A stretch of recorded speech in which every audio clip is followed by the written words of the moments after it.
Pledge of Allegiance, question as to why we haven't done it. Past practice from our initial board to this board, it just hasn't been done. But I think it behooves us all to remember what it stands for and why we're here and why we're able to gather here. At this time, Rich, would you mind leading us? Sure, do you have a flag somewhere? Right by Right there. Oh, there it is. I guess it was too close. All right, hands on your heads. Hands off, whoops. We've had an avalanche. There we go, I'll carry on. I pledge allegiance to the flag of the United States of America and to the republic for which it stands, one nation, under God, indivisible, with liberty and justice for all. Thank you, Rich. If the books fell down, just stick them back there and we'll probably deal with them later.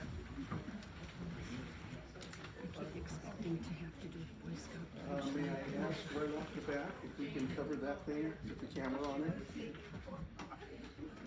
Like we did last time? I would like to ask why we would be doing that. I'm calling the meeting to order at this time. In this era, At this time, the meeting is called to order. We're going to begin with roll call. That can be covered as it was last time. People can still hear on the Zoom. Apparently it's a bit muffled, that's all I've heard.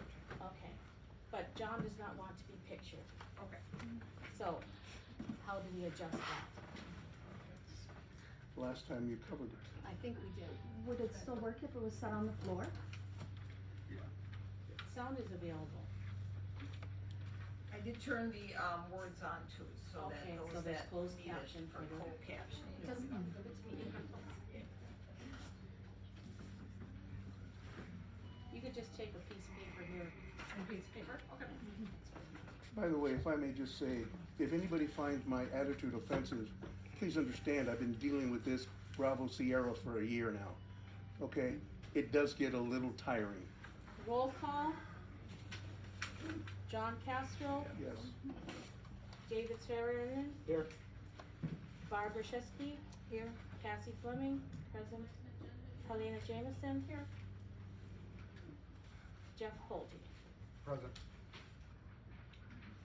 Verification of the agenda posting, Yes, 3 spots. yes, Yeah. it was at the post office, at the grocery store, and on our front door as of Monday at 6 p.m. Approval of the agenda, I will move from the agenda. is there a second to approve the agenda? A second. All in favor? Aye. Aye. No.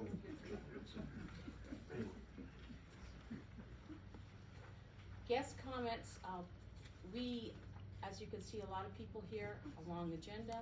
We're having it 2 minutes per person, a total of 15 minutes, which is common practice, county board and now the town board. I'd rather have it this way than no comments at all. And by state statute, we do not have to have comments on our agenda. So in other words, last meeting you were out of order in allowing No. comments. No. We approved it, and there was a motion to consider it, and it was seconded and approved after discussion. But if it was wrong, it shouldn't have been brought up to begin with. Excuse me, it was not wrong. Again, we're limiting the guest comments, and it's preferable, at least to this board member, that we have guest comments, even though they're timed. And tonight, I'm asking, there's several of you who have been here many times, if you would allow new guest members to make their comments first.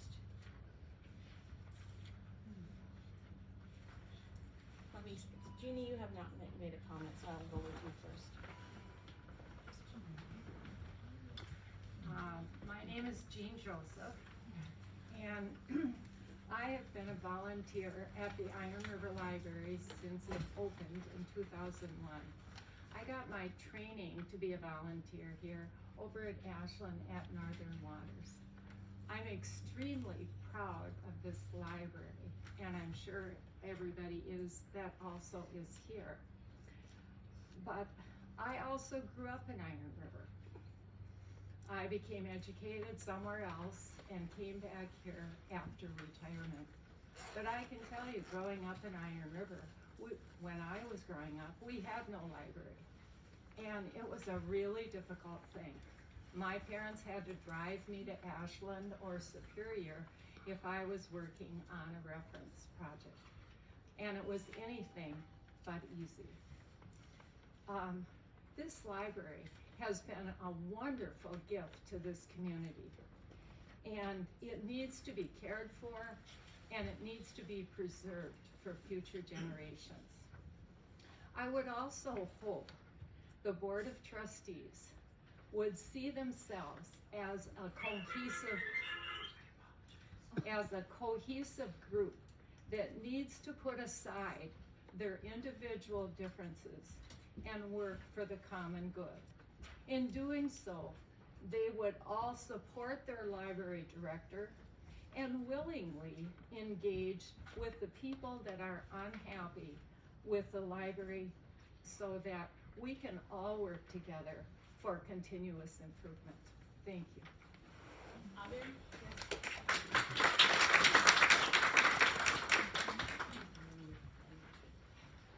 Can somebody on Zoom make a comment? In one moment, sir. Me? Thank you. Okay. I live down the road in Brule, and I'm one of the many people. Your name, ma'am? What is your name? Jill Stephenson. And I live in Brule. Okay. I live down the road in Brule, and I'm one of the many people who don't live in the town of Iron River who are served by this library, which is a wonderful place. And libraries are community hubs. They connect people to information and connect people to people. Every book has a main point or some form of contributions to society. It should not be banned or censored because some groups of people do not agree with what is being written. If community members don't want to engage with certain ideas, they don't have to, but they don't have the right to impose their beliefs on others. Censorship and blackmail can never lead to a just victory. Please be brave and do the right thing and protect the freedom to read for everyone served by the Iron River Library. Thank you.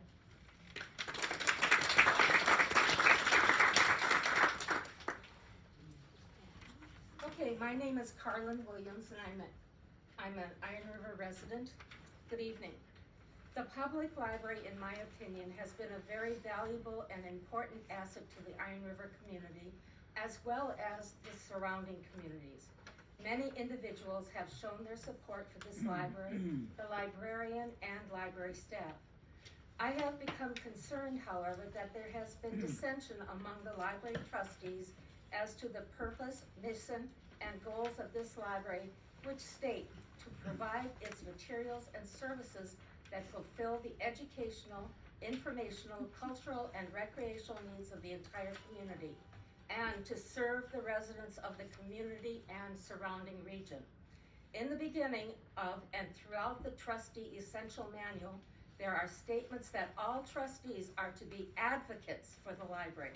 Advocate meaning that their position on this board is to show support for the library in the public, the media, and the Town of Iron River Board of Supervisors. In the past months, there has been on several occasions remarks made that do not seem to support the mission and goals of the library. Even within trustees' meetings, there seems to be discord among the trustees. Questions regarding the role of the director, the value of being a member of Northern Waters Library System, and a willingness to follow state statutes regarding the operations of a public library, specifically statutes chapter 43 and 19.85. In closing, I would like to ask that if there are differing opinions among the trustees as to the mission, vision, and goals of this library, that these differences be stated and worked on to determine how to meld those 10 opinions seconds. into a fully functional board of trustees. Thank you.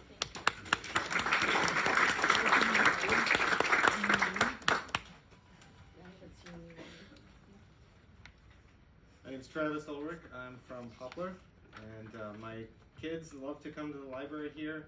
I appreciate the librarian, I appreciate the library, and all that you do for the community. As a Christian, I do have a moral objection to some of the material here. Understand that not everyone shares that same moral perspective as I do, but I would just like to encourage you as you try to work together to move the library forward. Let me just remind you that ideas do have consequences, and while we recognize that censorship is a dangerous path to go down, there's also the recognition that we are accountable for what we promote. And as we look around, we can see the world, we can see the ideas of safe sex and free love and gender fluidity. While there is an appeal to that in throwing off restraints from the past, the same could be said of certain ideologies that have pervaded Eastern Europe, Soviet Union, throughout the 1900s in the communist philosophy. JFK once said, "Don't take down the fence until you know why it was put up." I believe there's a lot of wisdom there for our conversation here, as well as our society's consideration of sexuality in general. Through scientific discoveries, we've reliably disconnected sexuality from reproduction. Through an undermining of marriage, we've disconnected sexuality from commitment and replaced it with consent. Through cultural enlightenment, we've disconnected gender from biology. But I would like to ask the question, at what cost? Young people are struggling to find identity. Stable, secure, loving relationships in marriage are practically an endangered species. And sexuality 10 seconds. has been, in many ways, given the weight of carrying much of our individual significance. It's my desire that my children in these communities, be able to grow up not as a subject of an experiment, but as history. Sir, anybody in the doorway, if you could step out of the doorway, because it rings a bell. Oh. No, that's all right. You probably didn't even realize it. Is there anybody over on that side that has an opinion that I can't see right away? Nobody over there? How about in this back corner? I can't see all of you. Anybody back there? Okay. We also have Zoom too. Pardon? The Zoom person wanted to talk to. Oh, that's right. I'm gonna get to you a second, and then you'll be third, all right, and fourth. Okay, well, we'll go by 15 minutes. Go ahead. Hi, And then we'll do this. I'm Elsa Calhoun. I live in Lake Nebagaman, but I totally consider this my home library, and I'm in this library at least 3 times or 4 times a month. I grew up in a town where I had a library to go to complete my homework and have people help me with research topics and things like that, and expand my whole horizons of life through using the library, and it's incredibly important that that continue. When I come here, I often sit in the library and listen to what's going on around me when I come. I have heard the staff of this library explain to parents that when their children are getting a library card, that the parents have the right and the ability to decide what their children will check out and what they will read. A parent can decide what material is appropriate for their own children and should not limit other parents in deciding what's appropriate for theirs.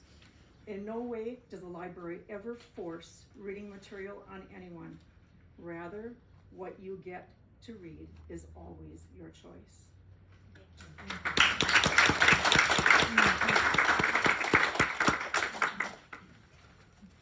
Would you identify the person in Zoom that wants to speak? Jeff, were you the one that wanted to speak? Yes, I guess I'm unmuted now. Yes, I unmuted you. Go Can you for it. hear me? Yep, we can hear you. State your full Okay. name and where you're from. Yes, thank you. My name is Jeff Silbert. I'm a long-time resident of the area.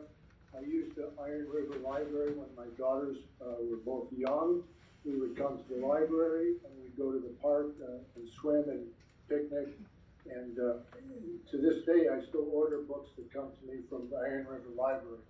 I am in favor of a free and open society of information. I'm a religious person. I would not force my views or on anybody, but every group deserves to be represented And it's not advocating for that group, it's just promoting showing information. If you have books on communism, you're not promoting communism, it's just learning about a topic. There's a lot of videos and action adventure and romance things that have sex in them that don't, you're not promoting that. And I do not want to see the LGBTQ community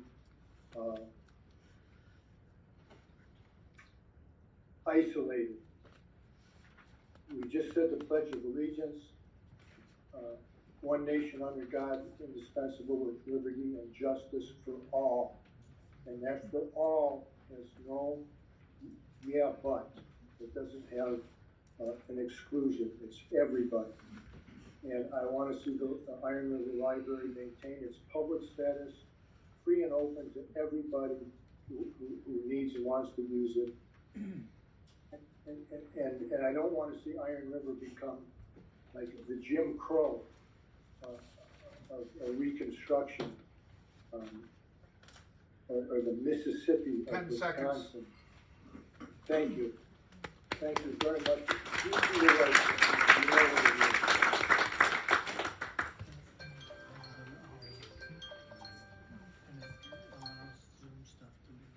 Introduce yourself. My name is Tom Delamet. I'm from Orienta. And I want to address the crowd and the board in regards to banning books and personal discretion. There are good books out there, and there are books that are just garbage. Okay, if we use our own personal discretion, just because somebody puts it in a book form doesn't make it worthwhile. And we have to use our own intelligence to decide this book is okay, this book is not. It's a fine line. But if you're gonna allow any book, then you should have books on necrophilia. You should have books on how a kid could put a bump stock on a gun and have a shooting at a school. You should have racist books from pre-World War II from Germany. If you're gonna be so broad-minded that every book, just because it's a book, can't be banned or we can't use our own personal discretion, we're in big trouble. Because you better expand on this library, because you're gonna need to find volumes of garbage books that are out there. So, you know, this idea that banning a book is somehow different than using personal discretion, it's not. It's both the same thing. And for people to say, oh, he's a book banner because he doesn't like a particular book. I'm sure everybody in this room has picked up a book at one time and said, I'm not gonna read that. It doesn't appeal to me, or I find it offensive. So are you a book banner? I think everybody in here is a book banner in that regard. Or you could use the nice terminology and say, well, you use your own personal discretion. 10 seconds. Let's use our own personal discretion, and let's have the library board look at what's the greatest ability of books in this library for the average person. Okay, and still use discretion. Good evening. My name is Linda Holtman, and I'm from Iron River. To the Evelyn Briggs Memorial Library Board of Trustees. Some Library Board of Trustees members of this present board have taken the position of wanting to withdraw from the Northern Waters Library Service, which currently this library is part of. This encompasses being part of 8 Wisconsin counties and 29 northern Wisconsin libraries. When the board adopts policies that don't follow the statutes and Department of Public Instruction regulations, our library loses membership in the state public library system, which endangers funding, interlibrary loans, internet services, and digital services. Our library is vital to our community and our surrounding region, but it can't function without state support. We must also not forget all the individuals who have shared interest in helping complete the recent addition to our library with their generous monetary donations and physical volunteer work to enable this building to have more area access for library activities. I need to interrupt you. We're at 15 minutes, so I need to close comments at this time. Okay. Can you spell your Hultman.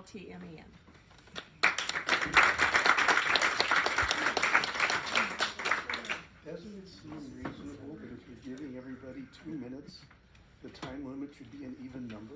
You think, but that's at 15. And that. Why am I not Moving surprised? on to correspondence. I asked that at the town board meeting also. Is this the only letter that we have? No, there were, 3 of them in there. I sent to everyone and I gave extra copies to John. If you go past the minutes. The it should May have- minutes? Both the May and the June minutes. It does have there's one from Monique, one from Mary, and one from Yeah.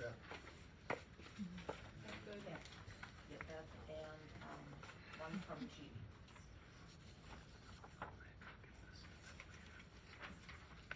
Did you say Monique? Yeah. I don't see a Monique here. I see It's after the minutes.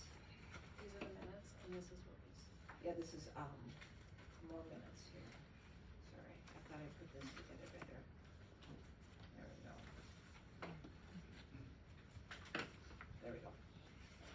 So, all this is correspondence? No, all of that should be the minutes. That's all minutes from, These are the minutes. yes, but the minutes included correspondence from, I Okay, just want August the on. new correspondence. yeah, the new for ones this. are Monique, okay. Sandra, It starts where? these two here, And Jeannie Joseph. yes, and then there should be, I had one more, let me go get it. I thought I put it into that. Mary Dreiser, is that the other one? Monique That was the March. last one. Yeah, we're back. I'm gonna go ahead and start reading.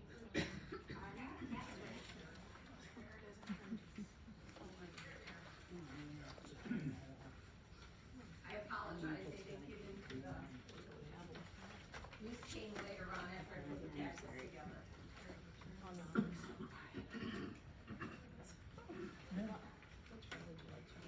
I don't have to read any of them, I just wanna find them. We don't have them. She grabbed them.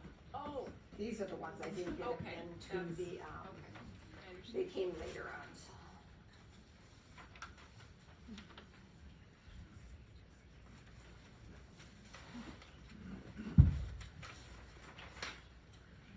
And so this other correspondence is what goes with the minutes, is what you're saying? Yes, it went through, those were from before and Gotcha. So now you've got all of the additional ones. Apologize for that.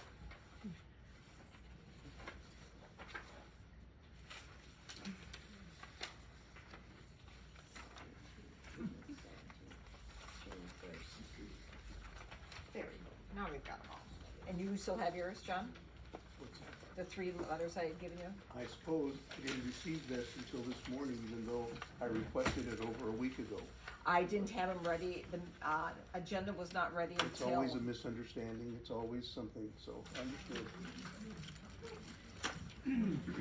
Okay, we have correspondence, Beth Good, because no business was conducted at the May library meeting. Much of this is just a reminder of my concerns. As I am already stated, I've noticed a few potential compliance issues that I'm certain can be resolved once proper understanding of the policies and statutes is achieved. Patron challenges open records or confidential? Question. I am hopeful that the library board has included on its meeting's agenda the information I provided about patron challenges to the library materials. The regulations clearly indicate that those requests are under the umbrella of open records laws. Again, please refer to, and she's got the link there. I believe the library board has already approved the confidentiality of challenges. If so, it's out of compliance with the state guidelines. Public or closed meetings. I remain concerned that the library board was considering having a closed session about Northern Waters Library System and the American Library Association. Please check the section when is it permissible to convene in closed session in the Wisconsin statutes beginning on page 24 of that heading. It includes clear policies, procedures that need to be followed. I believe you did include this on the May agenda, but it was not addressed because of the meeting's early dismissal. In addition, I was troubled by a board member wanting an immediate dismissal of the April meeting because it was 3 against 3. Even though subject matter or vote was mentioned, this seems to indicate that biased decisions are made before coming to the table, negating the need for facts, discussion, and logic. Collusion among board members is not allowed. Healthy discussion and debate backed by sound research are. I so much appreciated the inclusion of the civility training workshop as well as that was unaddressed May agenda. Step in the right direction. Cassie? Yes. I'm sorry to interrupt. I would just want to mention, I believe before, when it came to the matters of public correspondence, we had our public correspondence that was here for people who showed up and were able to speak. Anything that came in a letter form, we all received, but we did not give that the opportunity to read that as additional guest comments type. That was read privately amongst us and not publicly shared. It was given as reference for us. I don't recall that. But, again, that's 'Cause fine. we If could you wanna have- just make that motion, please? Yeah, I would make that motion, because we could be here all night reading letters, you know, and we got a lot of business. So I would make a motion that the guest comments close with the 15 minutes, and that the correspondence that we receive in writing, which we have, that we are, you know, as a board obligated to read and take under consideration, but not read publicly as part of guest comments. That's And my of motion. note, they are so on public file. Right. For you to review at your leisure. Is there a second to that motion? A second. Any other discussion? Alright. Yeah.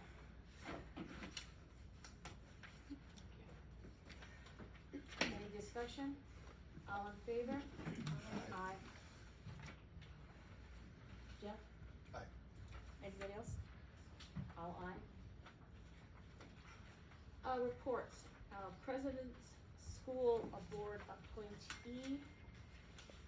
We received a letter from Carl Moran. He is Northwestern Maple School District superintendent. And he has sent a formal letter to the town board, which was received by David and Wendy, if you wanna just step forward so people can see your face. Wendy, is Carl Moran's appointee. However, because a special meeting that would have had the town chairman present her to the town board for approval was canceled this morning because the 24-hour posting of that meeting was not met. So that agenda was not posted in time to meet the 24-hour statutory requirement. So I'm hoping, and Rich, and you and I are kind of the understanding that it's going to be Friday morning that we would be having another special meeting, and that is on the agenda. So that's where we're at with that right now. And then, once that happens, then she can be a part of this member. Are you giving me a dispensation to comment on it? Yes, as a board member. And I will as a board member, and I typically don't at these meetings. Because I've heard, and I've asked out of the ordinary to make this comment, because as you mentioned that, I heard a couple of cynical mm-hms in the audience. Here's the fact of the matter that happened, you can believe it or not. Just like last month, where material for this library board didn't get out to the library board members in time, we were scheduling a special town board meeting to discuss this issue this morning, and unfortunately, when the agenda was sent out and discussed amongst the board members yesterday and was sent in for posting, the wrong agenda got posted. It was just a clerical error, that's all there was to it, and by the time somebody figured this thing out hours later, you were outside of the 24-hour posting statutory requirement. We are moving quickly to assess who's available, trying to get a meeting together, hopefully as soon as tomorrow, to move forward on that. Thank you, Rich. And of note also, the county board has yet to assign a representative, not only to our library, but 3 other libraries. And we're hoping that by summer's end that will happen. Secretary's minutes, April minutes. It should have May in there, even though there weren't in minutes, we should still have Okay, those I'll make a point. approved, yeah. Cause I have those here also.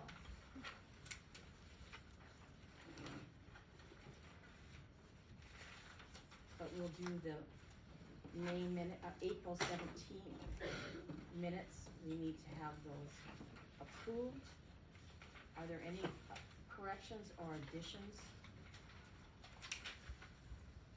to the April 17th minutes? I will wanna say when we talked about Zoom, you had quoted me as saying, it is because we have it, we're gonna use it. It was, past practices, and it was because we had gotten the OWL during, COVID, that we, were using the OWL continuing with the COVID process and having it at our meetings. And it also allows for people at home that aren't physically able to come to the meeting, and those that are unable to hear well in a situation like this, that they can have closed captioning on at home. Did you find where that was? And she did tell us that, I mean, it's been there, yeah, it's been there. Is there any addition or corrections, additions or corrections? Is there a motion to approve the April 17th minutes? I'll make that motion to approve the minutes for April. Is there a second? I'll second. All in favor? Aye. Aye. David? Aye. John? Abstain. Abstain.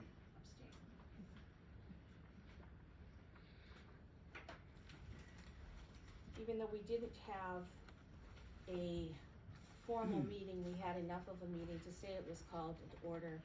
And I did explain why the agenda was, that the agenda was posted, but the entire board did not receive the information as required for prior to 24 hours.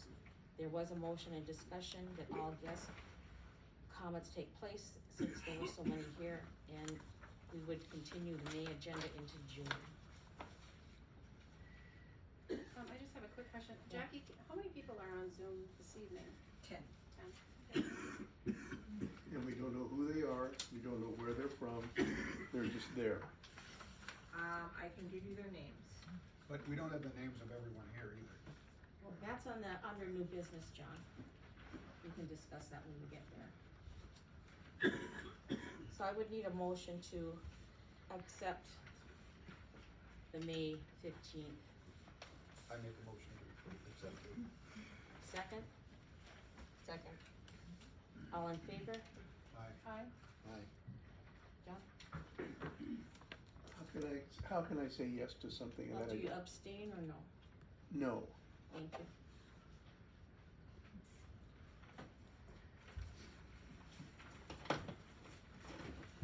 Treasurer's report? I have the treasury report for this past month, and also, since we didn't do it the last time, I think in your packets are the treasury reports from April, March, April, and May. As submitted.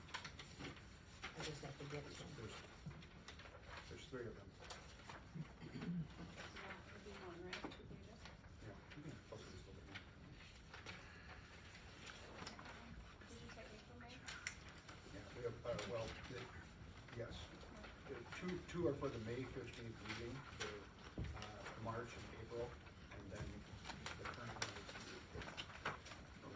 Which one do you want to go first? April or May? Which paper do you want us to go out first? I think the past two for March 1st, and then you have April 1st, so you wanna take a look at that, and then question for myself is, Jackie? And hold it up so I can see it and This everything one. else.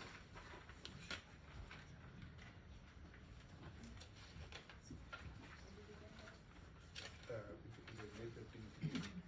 Okay, starts with the 29th Yep, it starts with the 29th.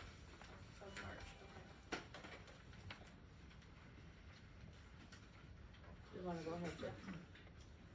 And then, again, for the second one, from April 1st to April 30th.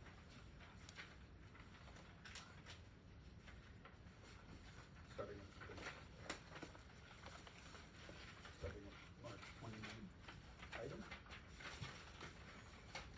Are ours in a different format?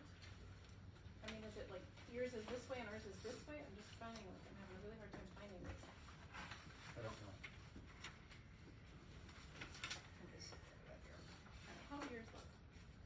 That's May, I got May. You have, alright, what's the other one?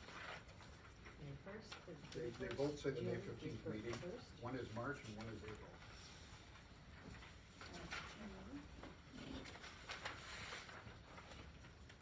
April, I got one, April 1 through 31st. Does it start with bills to board at the top? Is that what No, we're looking at? that's projecting. Um, I mean, it's possible they're not in, it's possible they were included. I mean, they were included in the packet last time. I don't. I thought I made a copy for this time as well, and I apologize if I didn't get it in there, because I thought I did. And that's the remainder. The, May one is horizontal, And that the- starts with May 24th? yes. Okay. And then the June one is vertical, and it decided to come through that way, and I didn't have time to correct it. Oh, does it start at, with the date, April 30th at the top? Yes. Yes, April 30th. Okay, okay. And is there another one then? Just the two. Just the two, okay. Thank you. You wanna go ahead and read those? Sorry. Did you want, are there anything you wanna tell us? I don't really about? have any comments about them. If you have questions about any, and then About any of the purchases or anything? the purchases. Most of the purchases that were made at that time were books, were newspapers, magazines, and some purchases of snacks and supplies for upcoming events, such as the program that we had last night, and then the program that we're gonna have on Saturday.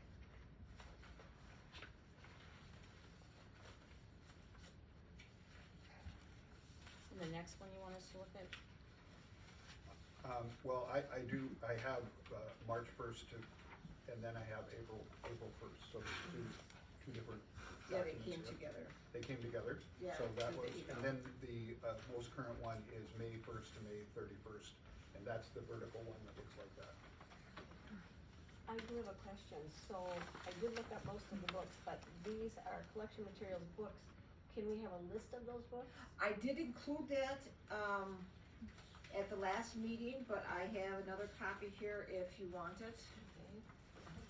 Cause there, are you saying since the last list we got, the meeting before last? Yes, at the May meeting, I had provided these for everybody.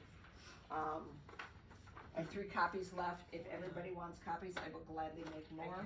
I have one. That one, yeah, that's the one that we had given, yes. Wait a minute, is this what, this was what we got in our last, not last month? Or not, this is April's list. That is, the one that I just purchased. The books have not come in yet. Candace, could you pull up under, I'll just come to it. I thought I had it. Is this the one she gave us in April? Okay, that's a different one, yeah, it's the same one. So we need an updated list Yeah. since April. I think that's what you were asking about, Yeah. wasn't it? Yes, yes. And I looked at those books up, but there's more since then. Yeah, that's what I thought. 2 now. Yeah, from this to present April. Are there any unusual purchases or anything that anybody saw? You have questions while she's printing those up, other than yours?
have bills that she's presented to you? I have none.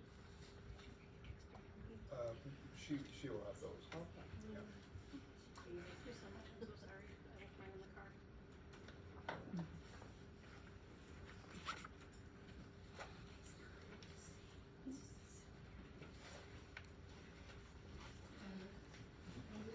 The checking book that the board of directors has, do you have a report on that? I'm sorry, on the what? The checking account that the board of directors has, do you have a report on that? I don't have a report on that right now. I Okay, would you- certainly could do that. I'd like to know what the balance is and where they're at. That should be a monthly report also.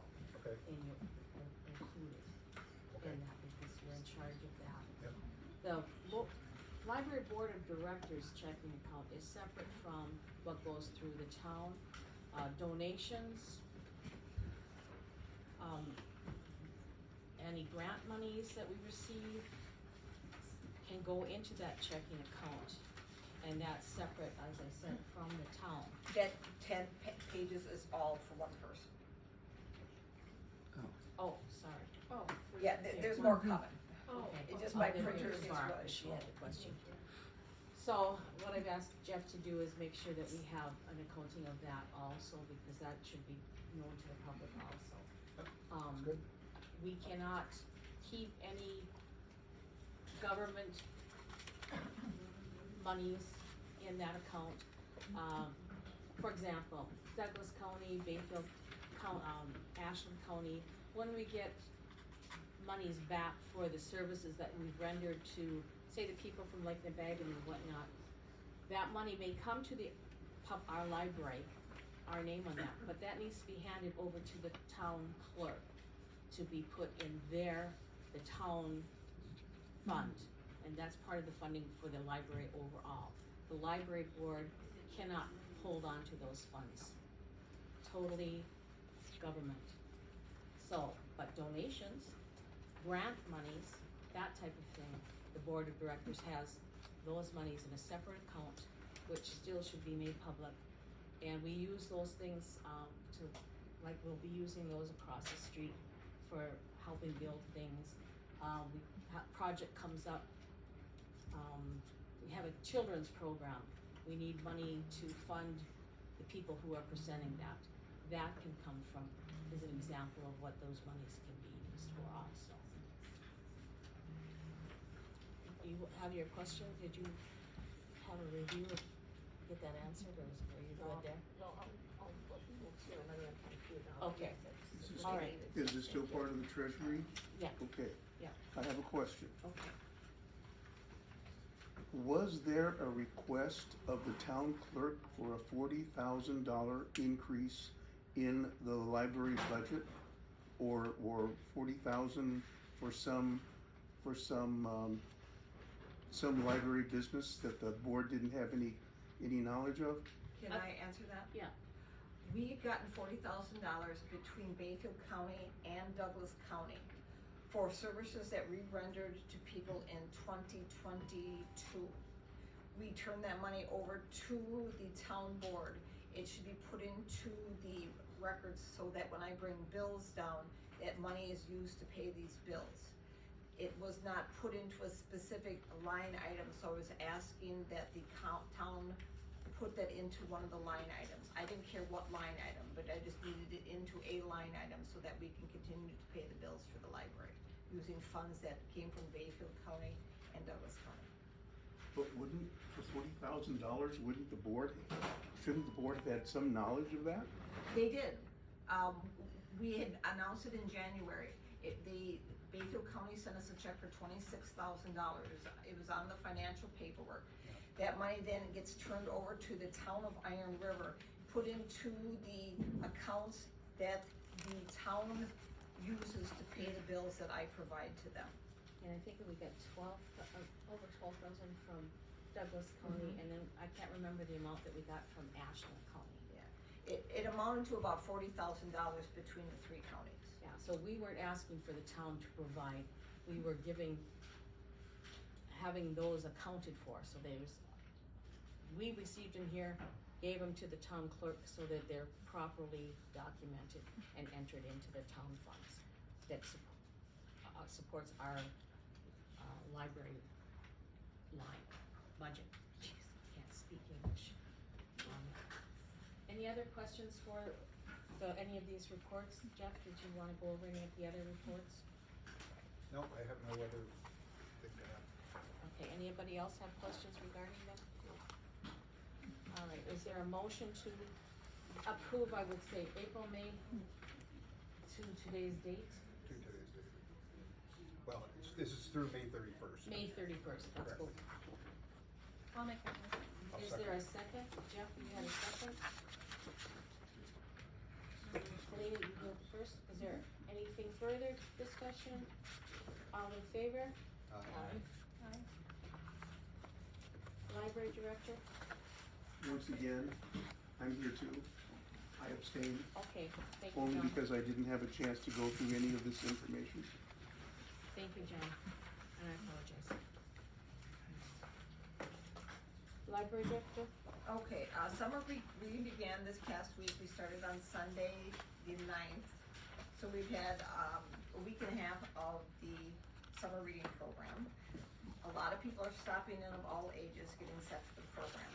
We also have renewed interest in the Smokey the Bear program, which started in April. So we technically have 2 reading programs going this summer when we normally only have 1. So it's a new thing to coordinate that on Beanstack, but I think we got all the bugs worked out. We have a number of programs coming up this summer. We are gonna have our continued with our guest readers every other week. This week, we did not have a guest reader. We had our Juneteenth kind of quiet display and small rollout of our new Juneteenth books. Next week, we will again have a guest reader. This coming Saturday, we're having our first monthly program. Jeff Holte is part of the Sawyer County Search and Rescue Dogs. And he and several of his compatriots are gonna be coming to the library with their well-trained and very intelligent dogs, and they will be doing some demonstrations. We hope the weather behaves itself so that they can really demonstrate it outside. However, if the weather doesn't work for us, they will be demonstrating it still, they'll just be inside. So it just won't be as flamboyant and exciting because they're constrained by a building. Let's see here, we had our, that is gonna be at 10 a.m. on Saturday, the 22nd. Hopefully, like I said, outside across the street, but otherwise it will be in here. We have also, had our first Dungeons and Dragons program last night. Several individuals, about 5 to 7 is an ideal number. And so we had several individuals in the back room that were willing to defy the weather and come and participate in Dungeons and Dragons. They were here for 2 hours. He was very prompt. We got them started at 6:30. They were done by 8:30. He will again do it again next week, and it's gonna be a 7-week campaign. So he is able to, if people weren't able to come the first week, he can definitely catch them up to speed for the next week. It doesn't take too much. So he is a well-versed in the game, very knowledgeable, and he has everything they need minus paper and pencil, and we can provide that here at the library. And I also provide snacks because, you know, kids get hungry, so we gotta provide snacks. Who is he doing that? Pardon me? Who is he? His name is Paul Salvala. The name might be familiar to some people in the library. His father was Mike Salvala, and he worked for Northern Waters for I don't know how many years as their computer person. And so this is his son, and he has, like I said, he's a wealth of information about Dungeons and Dragons. So, and we have received a number of donations this month. In May, we received $100 towards audiobooks that's given quarterly to the library.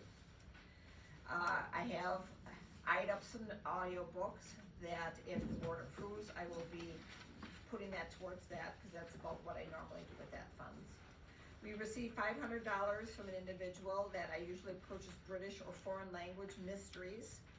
And if that is kosher with the rest of the board, I will be, again, using those funds for that purpose. We received $300 for whatever was needed.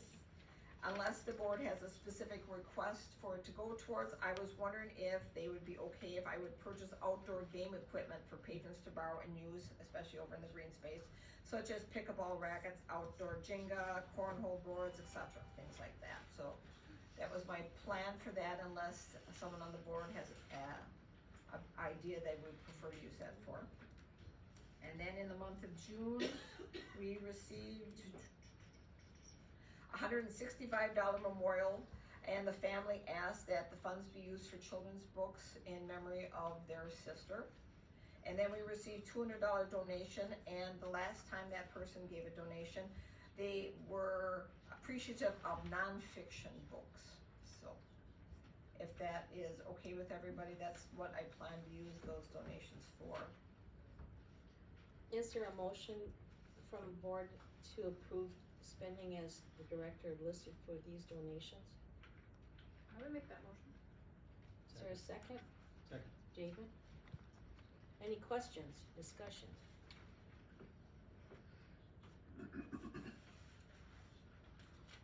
Hearing none, a motion to use the funds listed that were donated as the director has requested. All in favor? Aye. And I forgot under treasurer's report to have the bills approved. Okay, we can go back to that. We have a total of 6 bills. The ESC systems, which was the annual maintenance of our fire system for $880.98.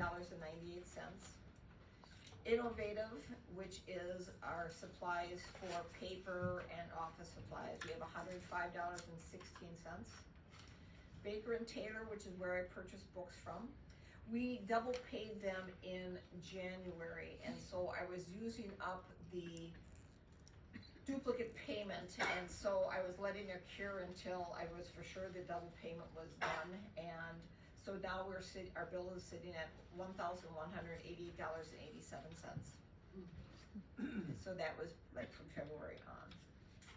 Midwest Tape, we have $1,105.59.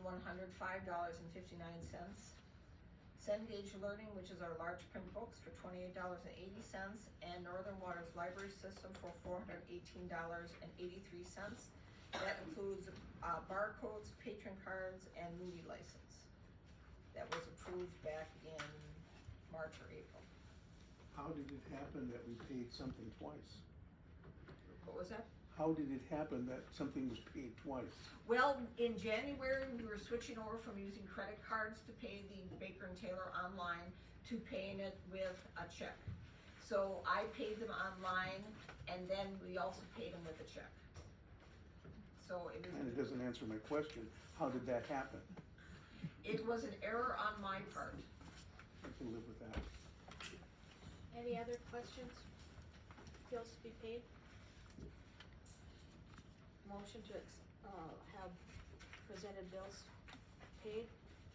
Big motion, we accept, pay them. Second? Second. All in favor? Aye. Okay. Anything else, Jackie? Nope, that's good. Let's see, under old business, people, in the past, I can't remember the exact date, I know Carl was the one that brought this up when he was on the board about our policies, and that it's good practice to have, once a policy has been passed, to have a second reading of it, so that we were all okay with it and familiar with it. I have no questions regarding the material selection policy. I think we worked very hard on that and got over our differences of opinions and came up with something that will work for the entire public on that. I just want to restate again that second reading is something new. The rules got changed again because things that happened before didn't get second readings. Correct. So tonight we are starting a new action that when we pass a policy, that we will do a second reading For And- ourselves as a board and the public. May I just bring up a thought I have based on the last year? Does anybody really think that any policy we come up with, if Northern Waters and the American Library Association don't like it, their will be what's done? I do not believe that, because we as a board, library board, determine policy for this individual library. The only time there would be any statement made by Northern Waters is if it would be seen as out of compliance. But as it stands, this moment, right now, we established a policy for this library. Not Northern Waters or the American Library Association. And which I believe this board, even though we have multiple differences of opinion and how we feel about these things, we came together to build this and passed it. And as I stated a few minutes ago, Carl Moran, who was on our board, he was is the superintendent of Maple School District, said that they have this policy where they do a second reading, and it's normal for a lot of other institutions that when I was researching this, that it's just, okay, let's review it, we're good with it, and it's in. We don't have to vote on it again, we just have to review it and officially say, okay, this is going in our book as it is. I have We'll a see. point of information. As we have a second reading, does it mean that as we have a discussion, because I do have some things to discuss about this policy, does it mean we get to revise parts of this policy? Not at this time. Or just comment on it? This time, what we're doing is, we're reviewing it, and each of us should have reviewed it as it is. I mean, I understand, if I remember, that we did not vote on the whole thing, we voted on components, correct? Section by section. Section by section, it was voted on, and overall, it was approved at the, I can't remember which meeting it was. But what we have in front of us is what we approved as a board. Even though we went over, and the reason we went over it section by section was because there was such in-depth discussion and concerns. And if the policy, if you wish to change anything in the policy, then you would need to get that on the agenda as such. Tonight is not about changing it.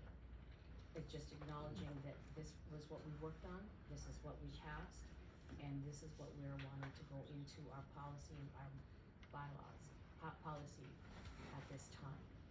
So the second reading doesn't mean that we can revise anything, it's Not at just this moment. to discuss. So would you be interested in hearing the concerns about the current policy, or is that for the next meeting? That would be for the next meeting. Okay. I mean, I think, and we're not going to vote on it again? No, not as it is right now, we're just doing, this is what, if there's anything that was spelling or in the wrong place or anything, we're not, that's what we're looking at. I mean, But there we are a already- few major flaws in it, actually, so, but, Well, okay, then we're gonna have to, I mean, I'm fine bringing it up at the next meeting. okay. So, at this point in time, this is the policy as it's written right now, that the entire board approved of to pass, to put into our policy book. If there's concern, we can address that at another time.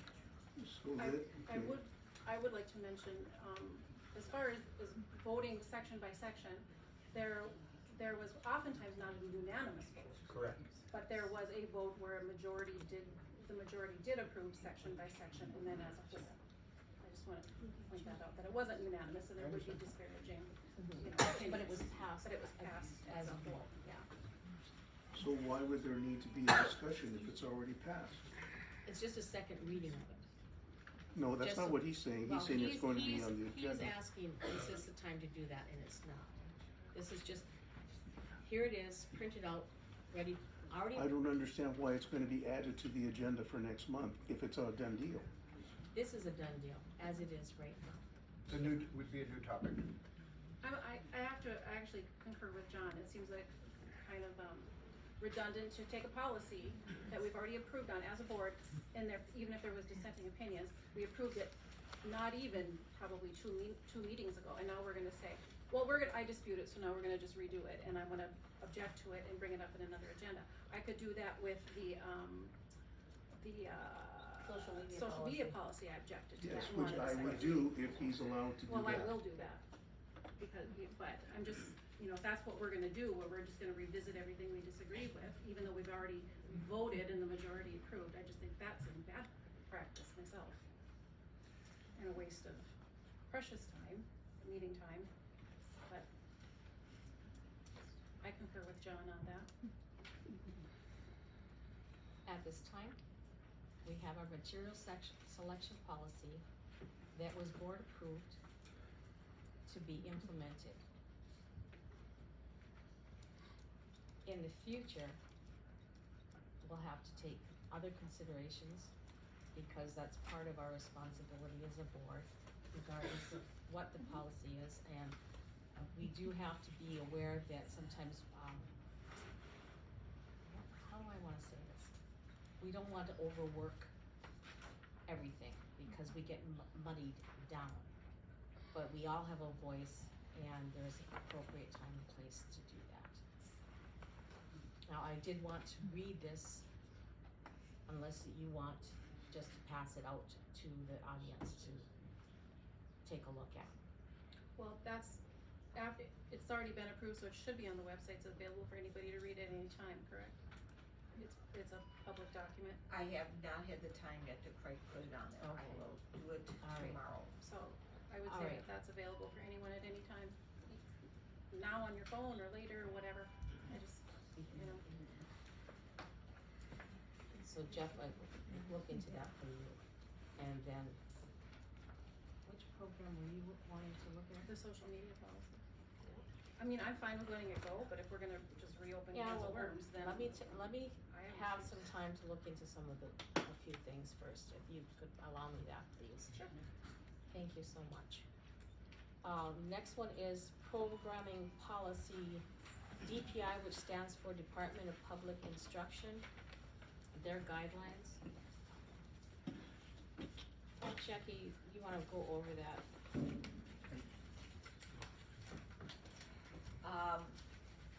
There are certain things that the state of Wisconsin wants to have in a policy or not have in a policy. They do not want to have anything in a policy that would go against state statutes. And so they put together this policy guide, I guess you could say. It's very gray, and it doesn't provide a lot of detail. But the idea is to give the people that are creating a policy some idea of What is the how title much of the they should page? encompass. What is Oh, isn't it in there? She gave you one, it's here, right here. What is it? What is, okay, Oh, all right. you find it? I was looking for something else, okay. Give us 1 second, if you would. It's just a very short thing, it only is like 3 pages, and it should be right before the 2 programming policies. Okay, go ahead.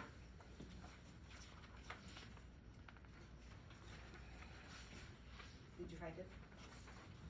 No, I haven't yet, but, that was Barbara's, yeah, that one right there, I've got the one that's in your right hand. yeah, I mean, I Used to see be a it, left I'm hand. just finding it. Okay. Give me 1 more second. Do you wanna continue with what the DPI's guidelines are, Pardon me? what the guidelines are? The DPI guidelines? Oh, do you have them there? Okay, you want? Yes, please, Frank. Staff, I'm just gonna try to find it. Okay, the programming guidelines. A program is planned interaction between the library staff and the program participants for the purpose of promoting library materials, facilities, and services. So anything like story time, book discussions, when we had a program here on sled dogs, we were promoting community events, we were promoting books that were on that subject. We have programs including such activities as films and activities, and on no school days, summer library programs for children, speakers for young adults, and books and author discussion groups for adults. So those are all things that we could have at the library to enhance the events that we have material-wise, as well as coming into the building. The board, in conjunction with the library director, will establish a budget and goal for programming to facilitate the effective implementation of the service. So, in other words, based in our budget, I get to create, myself and our staff, create some programs, story time, author visits, things that will draw people into the building to have for enjoyment, but also to hopefully borrow more books, because that is what we're in the business of. The biggest thing is the try to provide programs that would be interesting to the community, informational to the community, and a wide variety of subjects, because not everyone, I mean, story time is wonderful for 3 to 5 year olds, but adults really don't need it. And so try to think of different things that would be more appealing for a different age group. So that's what the idea behind the programming policy is about. It gives the library director and library staff an outline of possible budget and parameters of ideas. That is what the idea behind a programming policy is about. Not every library has them. I do know a lot of the larger libraries have them just because they have so many people involved with program creation. In this library, there's 3 of us. So we talk pretty regularly about what type of programs to have, what we foresee as being a benefit to the community. So having a program policy is not necessarily something we absolutely have to have, but it could be useful. And could I add then that this delineates the library board's role, the director's role, the municipality's role, and the Friends and Foundation's role. So the reason we 3 of us on this board wrote this program policy instead of an advisory committee policy was because it specifically says in here the librarians, the library director's role is to implement the policies adopted by the library board. So that's why we created a program policy rather than an advisory board. Are we moving to the next item then? Because that's what was passed. With that, yeah, we've got, let me see where I'm at. Programming policies, there's 3 members and there's two different, Can I just Yeah, ask one question? oh, yeah. I feel like Columbo here, but, what you just said, if I understand correctly, the board chooses policies for the library director to follow. Well, it says here, apprise library board, the library director apprises library board of need for new policies as well as policy revisions. Then, the library director should implement the policies adopted by the library board. So if what the library board directs the library director to do, and it is in conflict with what Northern Waters wants done, by that she should follow the policy that we're setting up. This particular policy refers to programming, so our policy for programming is for this library. Bottom line, she works for the library board, not for Northern She Waters. works for the town of Iron River. Correct. We supervise, our position is to supervise her, you're correct. And Northern Waters should not have any input into what we develop as a programming policy. They're our resource for information and direction, and they can say, you're in compliance with this and this, follow state statutes, whatnot, but say, we restricted, we will not offer library programs to senior citizens, we forbid it as a library board.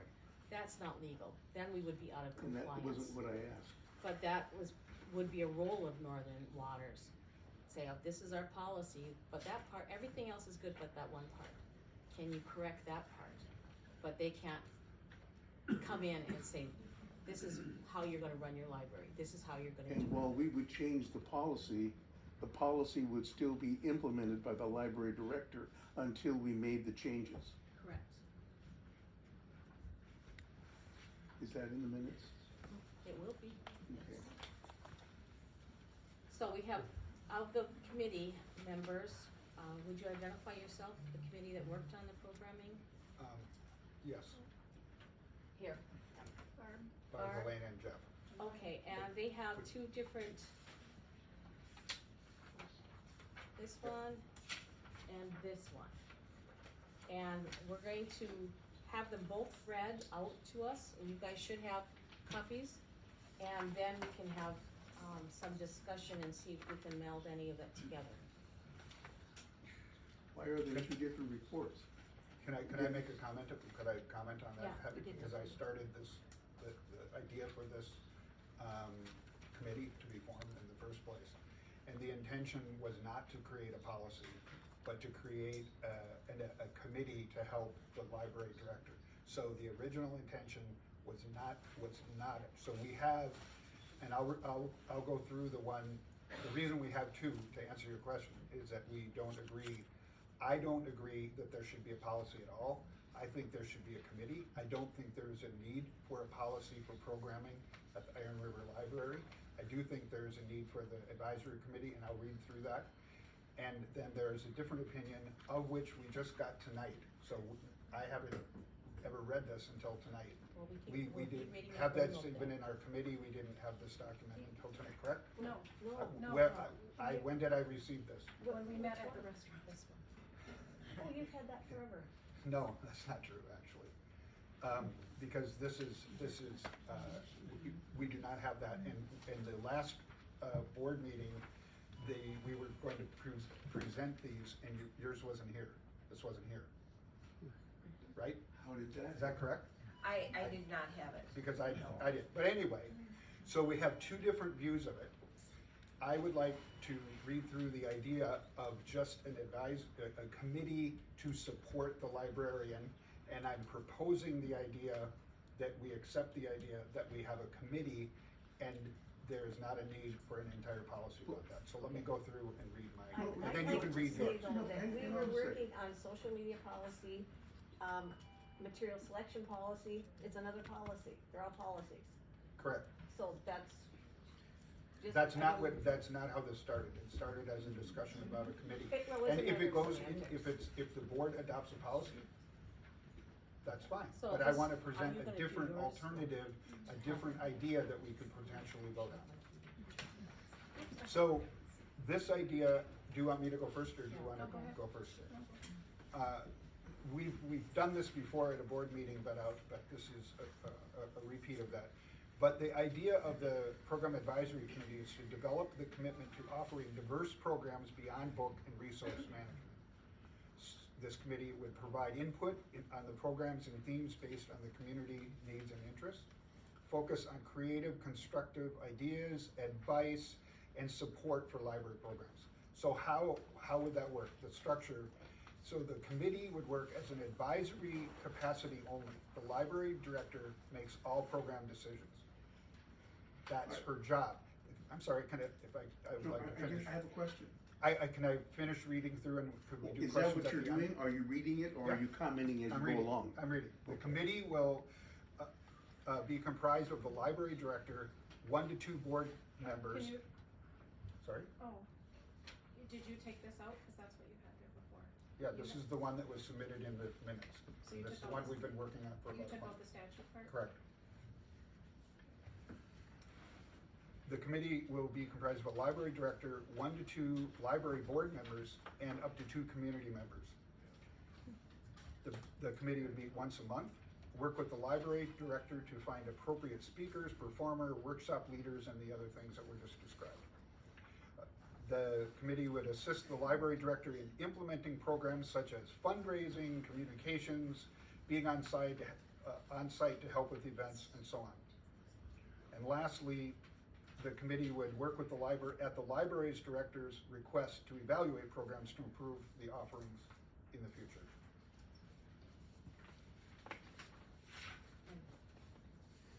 Any questions for Jeff?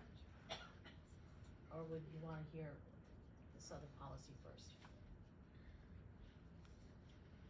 I feel like we should like read the other one so that there's a comparison. Yep. Or whatever, and Yeah. I'll read it, and then we can discuss. If, maybe I misunderstood.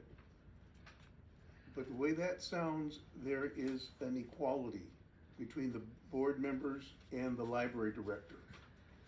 If we're supposed to supervise, then it would just seem to me that she would bring ideas to that committee, and the committee would decide whether or not that was a good plan to go ahead with. Can Is we that have what that I'm as part of hearing? the discussion? And just hear the other proposal first. So she would be present only to present ideas that she has, but the decisions would be among the board members only. At this, I would recommend, yeah, then, we're gonna read the second policy, so we can hear both of them, and then we can compare and hopefully answer your question when she needs us. okay, so this was the second policy that came up that addresses different things, but actually some of the same. I'll just read it straight across. The program policy. I will say that it is called a policy as far as Barb and I were concerned. I think when the idea was first suggested by Jeff, you did want it and asked that it would be presented as an advisory committee, and it has always been presented as if that was a fait accompli. It really wasn't from a lot of our viewpoints. It was another policy among many that we were implementing. So I think you wanting an advisory committee was actually something different than what, at least Barb and I, our thought was it was supposed to be a policy like any others. So we call it a program policy is how it was titled. This policy addresses programs developed and sponsored by the library with the approval of the Board of Trustees. Suggestions for events are welcomed by the community to encourage participation in civic life and to address the cultural and leisure-related interests of the community. The following criteria will be used in program planning, but are not limited to them. Bullet number 1, to offer a variety of programs beyond book and resource management, related to the library mission and the service goals, community needs and interests, quality of the presentation and treatment of the content for intended audience, presenter background, qualifications, and reputation, availability of program space, budget and staffing consideration. The purpose of the programs may not be purely commercial or for the solicitation of business. Donations will not influence the library programs offered.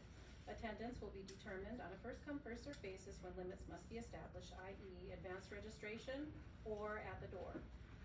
Programs will be developed with consideration for accessibility for people with disabilities and times and locations that maximize convenience.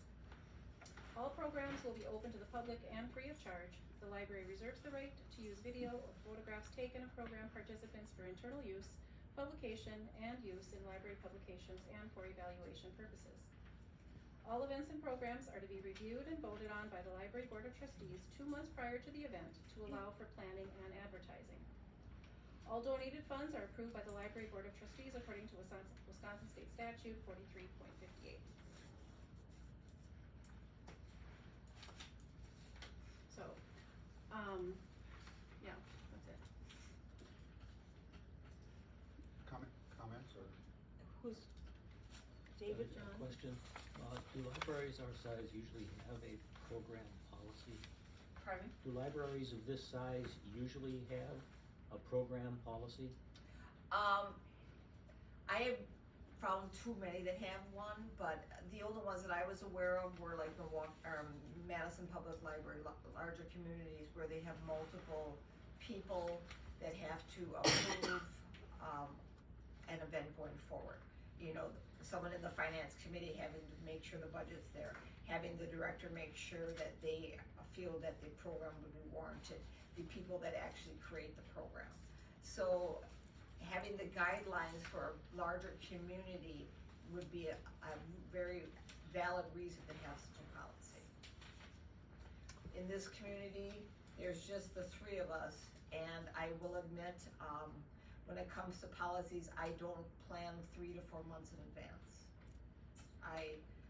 Other than summer reading, I usually, am usually 3 or 4 weeks out at most. But because of misunderstandings in the past, this would be a good policy to have. So can you explain that further, please? Explain what that means. Is that talking about someone's, how a job There's a description? baseball game I'd like to listen to tonight. If I have to go through what we've gone through for the last year, I won't get to hear it. All right? You know what I'm talking about. Most of the people here know what I'm talking about. No, we don't. No, we don't. Excuse me, this is a board meeting. Any discussion is now occurring here at this table. Understand you have your opinions and you would like to express them, but now is not the appropriate time. Thank you very much. I would like to just make a comment that, about, and really have you consider the idea of not adopting a policy. And one of the reasons, looking at this now, there's one major flaw with the recently read proposal, and that is in the second to last paragraph where it says that all events and programs are to be reviewed and voted on by the library board of trustees 2 months prior. The problem with this is that the board is taking the librarian's job. The library director is responsible for programming, is responsible for selection of books and the other parts of her job in her job description. It is not the job of a board of directors for a library in Wisconsin to micromanage and do operational things, which it would be. To us, we would be spending a lot of time approving every programming thing that comes along. It's not appropriate. And it is not the library director's job is to make the decisions about that. And we shouldn't be interfering with every programming consideration. The That need is for a not what the policy, DPI says. the need for a policy is because of misunderstandings, errors, mistakes that have been made regarding programs, regarding speakers in the past. So it would seem to me a policy is needed so that those things won't happen in the future. If I could make it just, go ahead. I think the issue is here is nobody wants to micromanage the library director. What we would like to do, I believe, is have a policy where things that happen, with the PFLAG that you're talking about before, that happened before the onset of when I was on this board, most of us, are new appointees, this happened before. There was a lot of questions about, was it approved? How come we didn't know? Who paid for it? Did somebody pay to, to have that platform to do that? Oh, and then, well, we actually paid them later, and I still don't even know what happened, and I don't think anybody's ever really clarified it to my satisfaction. And I think that's what brought the whole thing up, was because we have to meet the needs of the whole community, and if we feel like, gosh, we're trying to push something here subversively, that can't happen. So I think that's the reason why this whole subject ever came up. And as far as the library board being able to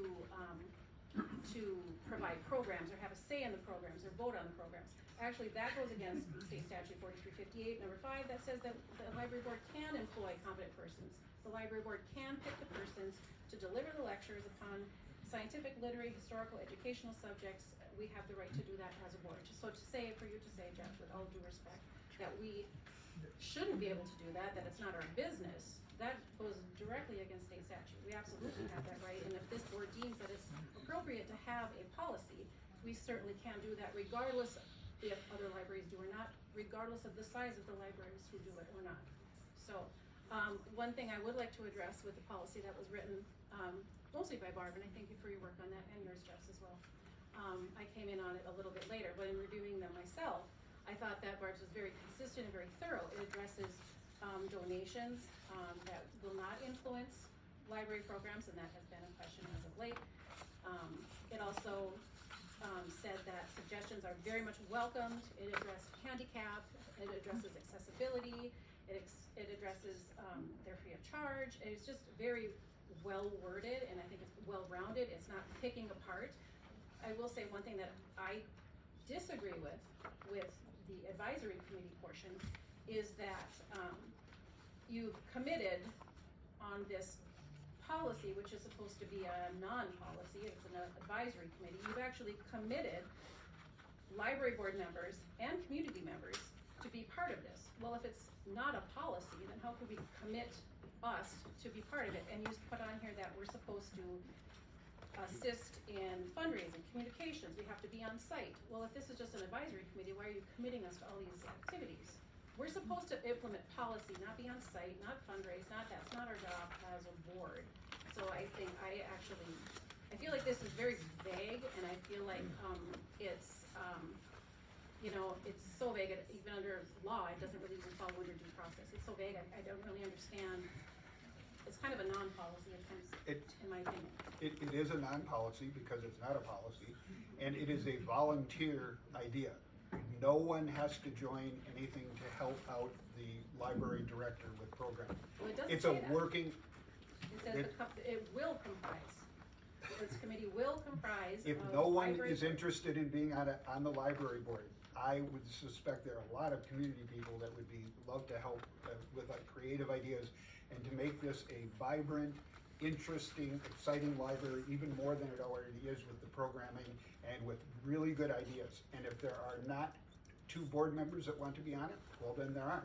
But that doesn't mean that it's not a good idea. And so it's a volunteer thing. And the other thing about the Wisconsin statutes that you're talking about, I mean, also in 4358, which we're all following, the library board, the library statutes in Wisconsin.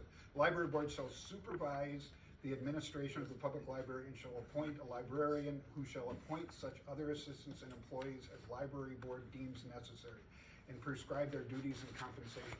That does not have anything to do with operational procedures of what programming gets selected. There's no difference in my mind between material selection and program selection. We don't make the decisions about every material that is selected in this library, and I absolutely don't believe we should be deciding as a board to decide every little activity that happens in this library. You know, I'd like to say. So I think it makes sense, common sense. This is not unclear, this is super clear, and it is definitely not a policy, so it doesn't sound like a policy. It's just people working together to make this library a better place, that's it. That's what Friends of the Library is for. They can volunteer with Friends of the Library, and let me finish, please. They can do many, many things through Friends of the Library. I belong to different Friends of the Library. We need volunteers here. We don't need people coming in as a committee and running this library. That is not their job. That is the library board's job, and we do. I have a list of all the books. We do look at the books to see what has been ordered. That is our job. So like this man said, Mr. Delamat, well, let's get some books on, necromancy and all these other things. We, as a board, have an obligation to say, we're not putting those books in this library. So I think you're incorrect, and we do, and it's in the statute that we have a right to do that. I would like. David Oh, sorry, go ahead. I would like to break in a little bit, I guess. I think some people are sensing some confusion between the formation of an advisory committee, which is volunteer, which has no authority. It's a resource for the library director to help develop programs. And the other is a policy, and that's the difference. So I don't know why there would be confusion between the creation of an advisory committee as opposed to coming up with a new policy. As far as the policy goes, I'm not convinced that a library of this size needs a policy. It sounds like the library director currently doesn't work 2 months ahead, so it would actually create an additional burden on the process, and possibly inhibit some good programs that would be available that aren't scheduled 2 months out. And then the last thing that bothers me about this proposed policy is I'm pretty convinced, based on looking at the statutes and listening to people who know about these things, that prior approval by the board being required for this policy is going to put us out of compliance with the GPI. I would just like to address You this can choose very, to believe that or not, this very but thing that. somebody's gonna tell you that that's what's gonna Well, happen. I would disagree that would happen, but, and I'll say, and then just citing this very thing that we were given, when it says that the responsibilities of the library board regarding policy is we are to adopt written policies to govern the operation and program of the library. I mean, it says it right there. That is our job, and we are adopting a policy. I'm not saying that's adopting totally a our policy puts us out of compliance, I'm saying that The program, I just read it. paragraph puts us Program, out. program. Prior approval by the board is gonna put us out of compliance. I sure would like you to cite that, cause I'm not a lawyer, neither are you. no, but I mean, reading DPI, Why are I've you never read it bringing it up? myself. But may I ask, I'm just, can you change the 2 months, I absolutely say can. to I 1 wrote- month? I wrote that down, yeah, we could revise Okay. that for sure, if it's not within what Jackie usually works in, yeah. I mean, it would make sense. I'd like the minutes to reflect that I think it's gonna put us out of compliance. Should it put us out of compliance, then this board would have the opportunity to review and change it. Also, Jackie, in reference to committee, advisory committee, program policy, you as a director, if that change is put in there, 1 month, cause I think the bottom line is that this board wants to know what programs are coming, what is it gonna cost the library, and have the opportunity to ask you questions and vote yes or no on them. I know in your director's report, you listed a number of things that you've already put together and, have planned for the library as for programming. Now, of that, this board right now, of those things that she listed, in the future, if this policy were adopted, how would each program be presented by her, and then it would be voted on to have it or not have it? You're asking me? I'm asking this Oh. board, is that I what this know, does? actually, I know in a past meeting that, you had said there would be up and down vote on every program in a past meeting. That's what I That's had hoped would That's what we happen. had said, yeah. But we didn't have a policy on that, but Right, correct. I did want her to give us a report, and if it would involve money, we definitely need to have a vote on that. If it doesn't involve money and it's volunteers doing it, is that something that just goes forward without our approval? Just that she has reported to us that she's made this program, and this program. 2 of them do not involve money, but this 3rd one does involve money. That we know we have to approve or not approve because it involves money. We have a fiduciary obligation to meet as a board. So I'm asking Jackie as a director, if this policy were in place, how would that affect how you program or not program? I would have to, work further out than I've been at this point. If they change it to 1 month? Even if they change it to 1 month, Okay. just because I don't always have the ideas at the appropriate time.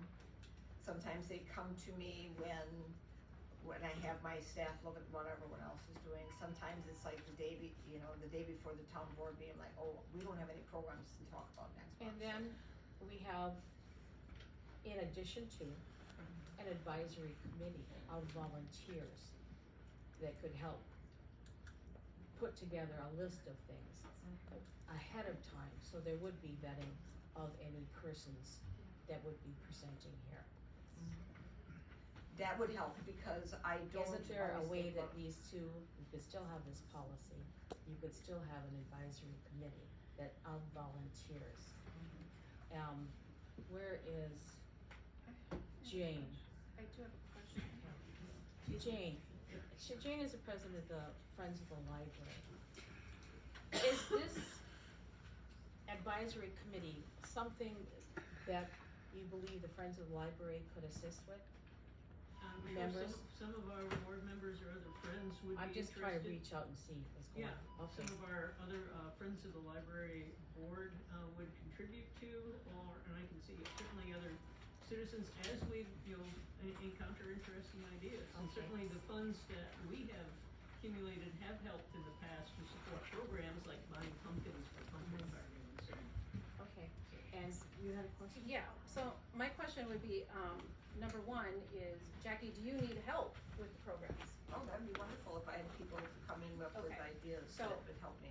So right now, nothing is preventing anyone in this room to go to Friends of the Library or you and saying, hey, do you need help, can I help you? We don't really need an advisory committee when, I don't, like I say, Well, you don't we need need a committee to We need to donate time. formalize how we can, No, what I'm trying to say, if I could finish, is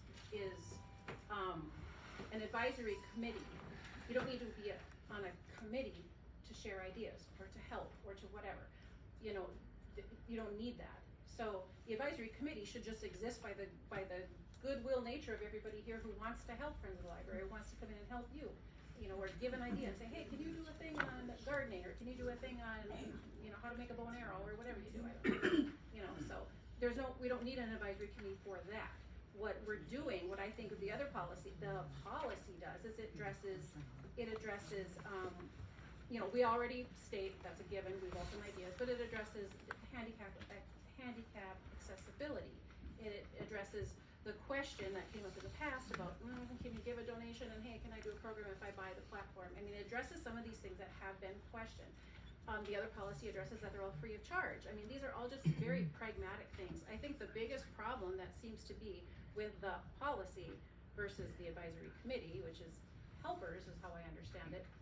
The biggest objection I'm thinking is everybody has a problem with, or not everybody, but few of us do, or few others do, is we don't think that this board should be able to do an up or down vote on the programs, and I think you were suggesting unless there's money involved. And I would disagree. I wasn't suggesting that, I was asking as a a question. possibility. Okay. As how this board would act with this policy. Yeah. How would she present it? Legally, right now, fiduciary, we know. We have to, Sure, yeah. monies, we have to. What I want, this is a support for the library director. It'd be a committee or the Friends of the Library, but there needs to be one conduit to help bring forward this type of activity.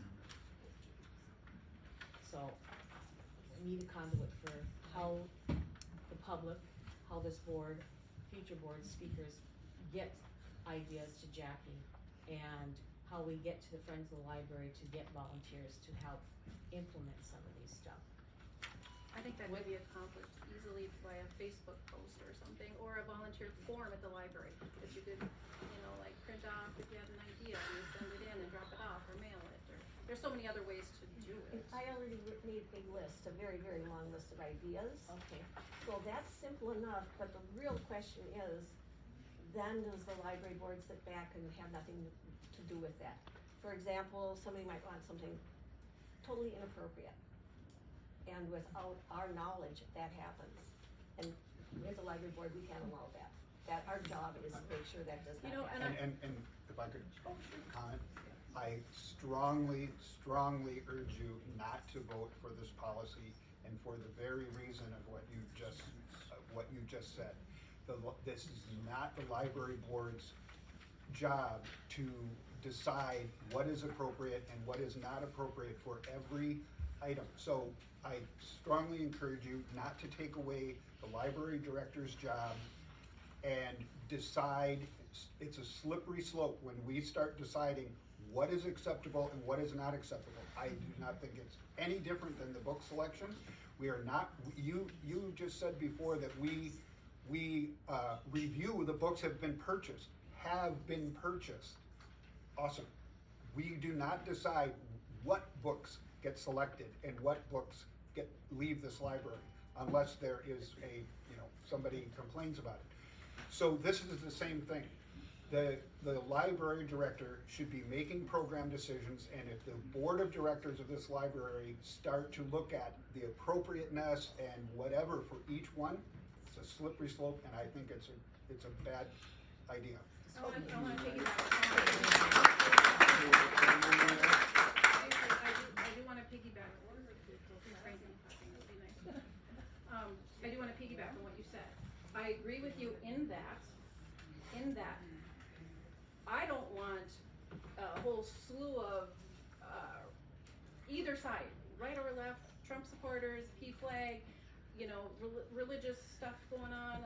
You can't have it be too much one-sided, and to prevent that, we need to be able to know what the programs are ahead of time, because it has to, all your programs have to be fair and balanced, and it has to represent everyone. I don't think that you should have a bunch of other stuff that's like anti, what you might call left, or whatever. There's a right and a left, let's be honest here. So you have to protect both sides. The only way that you can do that, so you can't like run amok with the other side on the right side and have that flow in, and that probably isn't a problem right now, but that could be a problem in the future. You have to prevent that by having the library board to be able to say, this is fair and balanced, it gives equal things, you know, you can't leave it up to one person alone to decide. At the very minimum, it has to be brought to the board so the board knows ahead of time instead of after the fact. And that was the problem last time before the onset of this board, and I think that's why it has to be addressed along with all the other incidentals that are just pragmatic as far as a good policy goes, like I mentioned before. May I make a comment? Yes, you. You don't want the library director to have freedom to make choices. You want her to have license to make choices. You don't want her to have any oversight.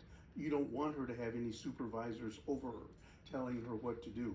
At least that's what I'm hearing in what you're saying, okay? We're not needed in her process. I don't understand how that works, and I would like to have that same opportunity in my life, okay? No, I like this plan, I like this policy. Although if I'm not mistaken right now, we might be 3-3. Does that mean that it would not be approved then? It would be tabled and rescheduled for another meeting.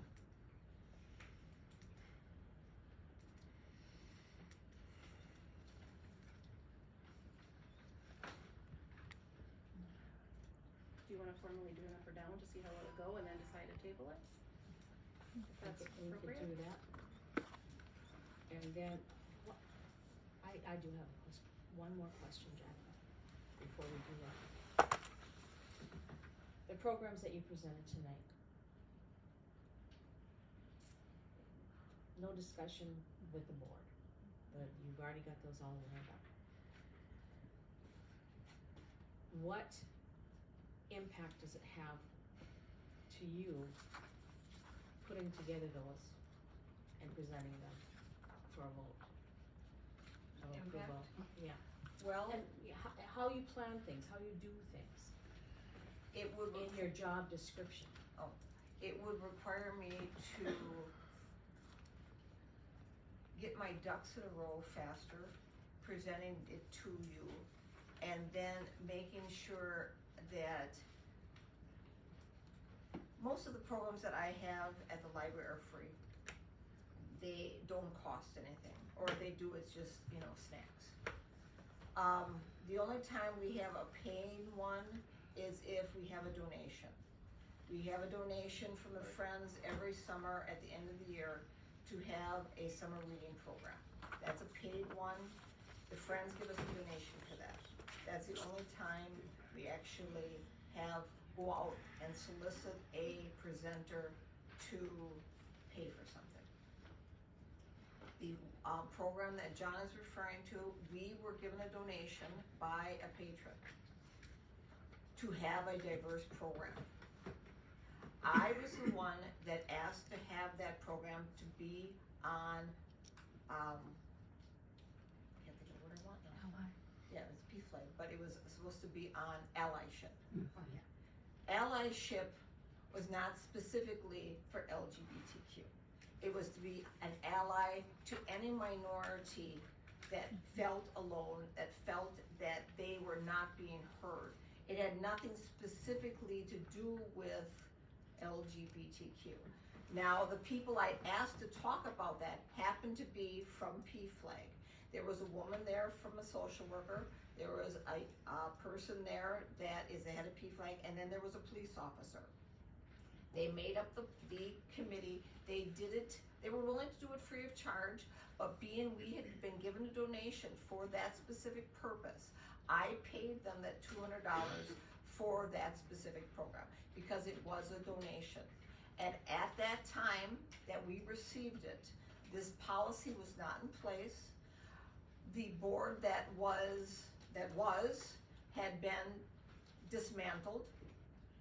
The board that became you today was not in effect. I had to make a decision when talking to the president of the library board on what to do with this donation. By the time we made that decision, it happened to be February seemed to be the work out the best time. Hence, we had it.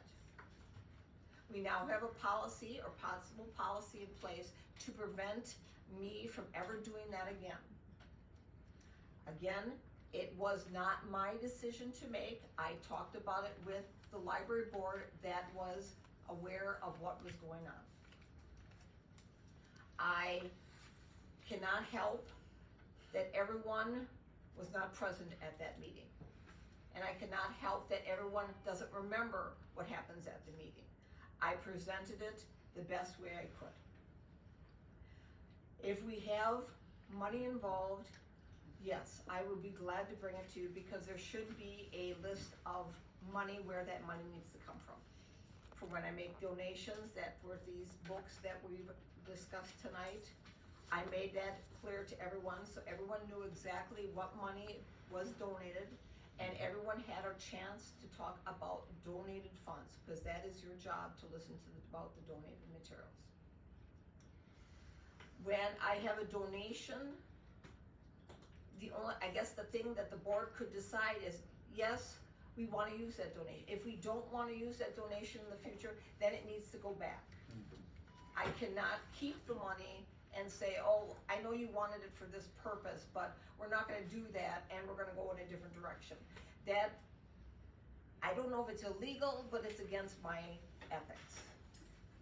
So that is why I am okay with having a program. If the library board is paying for it, they should know what's going on. Jackie, do you object to the board knowing about any of the programs where there's no money transacted? Do you object to us knowing what the programs are that you want to do?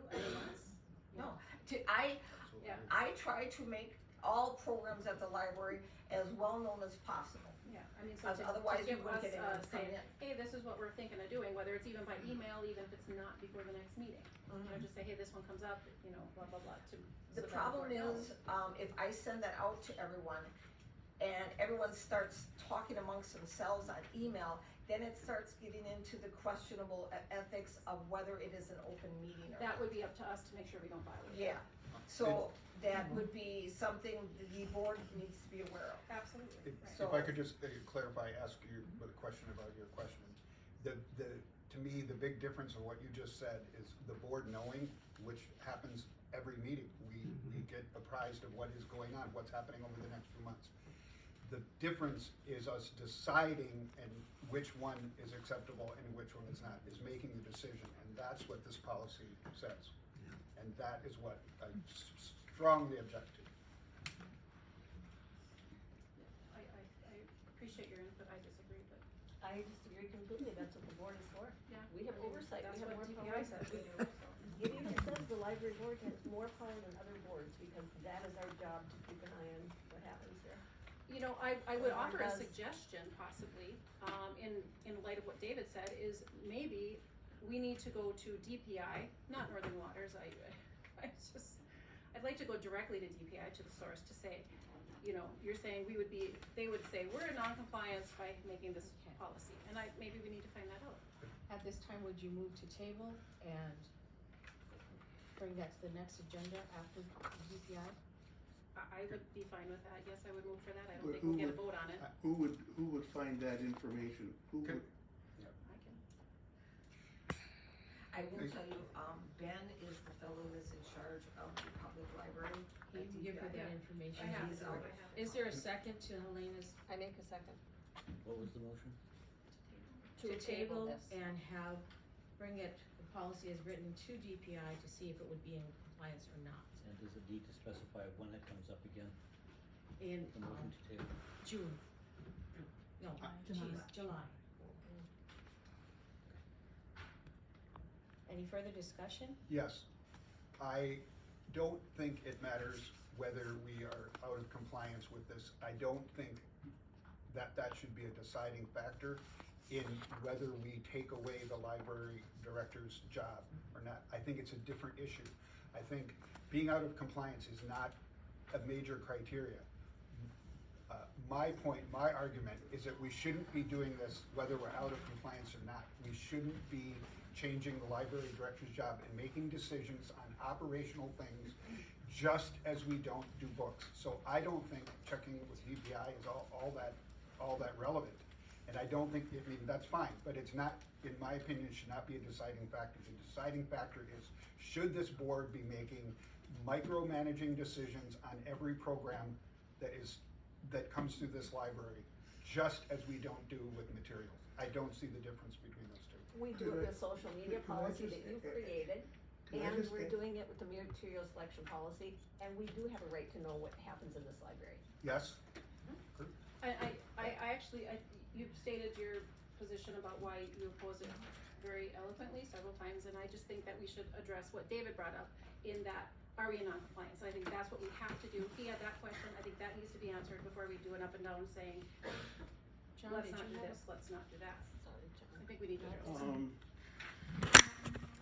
I would like to have what he said etched in stone, so the next time it comes up, when some of us want something that the others say is out of compliance, compliance doesn't mean anything, and we can go ahead and do what we agree to. Okay? So thank you very much. I like that comment. Compliance with the law matters not if it's what we want. Just to say, that's not what I said at all, but go ahead. It sure sounds I'm to saying me like it's what you awesome, it's said. great to check with DPI. I'm saying that in this case, and in this situation that we're talking about, Why it's is this one case factor. any different? At this time, there's a motion and a second to table this item until the July meeting after Helena has checked with DPI, and we can have further discussion at that Did you make time. that motion? Helena made the motion, I would she second seconded, it. she already seconded it. Never mind. If this is a vote, yea or nay. All in favor of tabling? Aye. Abstain. Jeff, did you abstain?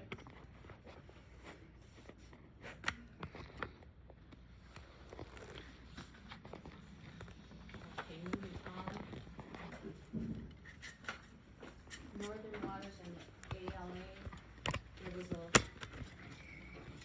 you should have a Northern Waters Library 2024 member library agreement in your packet, and then a letter from Sherry Anderson in there. Before we get to that, may I just ask, has anybody done any research on the American Library Association? I have. Reason I bring it up is the internet is an amazing thing. Sometimes you can go looking up something, and the next thing you know, it's suggesting something else you had no idea was there. And that happened to me regarding the American Library Association. I don't know if I kept the article. But if it's misinformation, if it's lies, if it's outright manipulation, the American Library Association has a track record of doing that. And they like to pick on little towns like Iron River that don't have the resources to fight them. So when it comes to us being affiliated with the American Library Association for the Northern Waters, this board is irrelevant because they will get their way, one way or another. And it doesn't help to have people who are in agreement with that.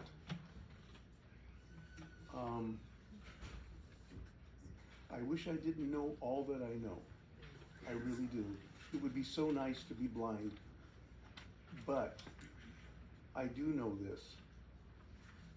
And I will give I will cite the article and the author to anybody that asks me. We are, I don't mean offense, even if it comes out offensive. Northern Waters and this library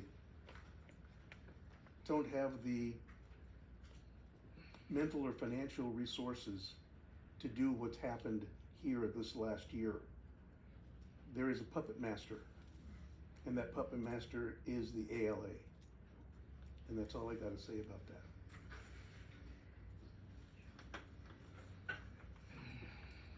We have a letter from Sherry Anderson from Northern Waters Organization.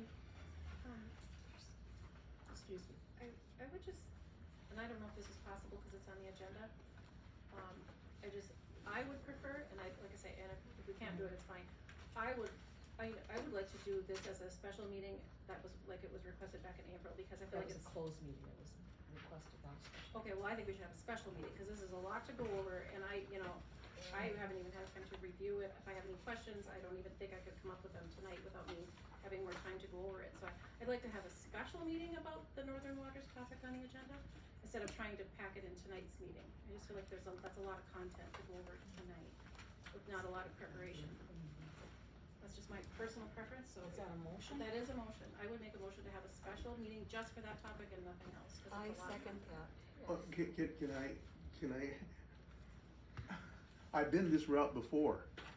Yeah, Okay? right. So may I suggest as part of that motion, a date by such and such a date be added so that it doesn't get lost in the ether?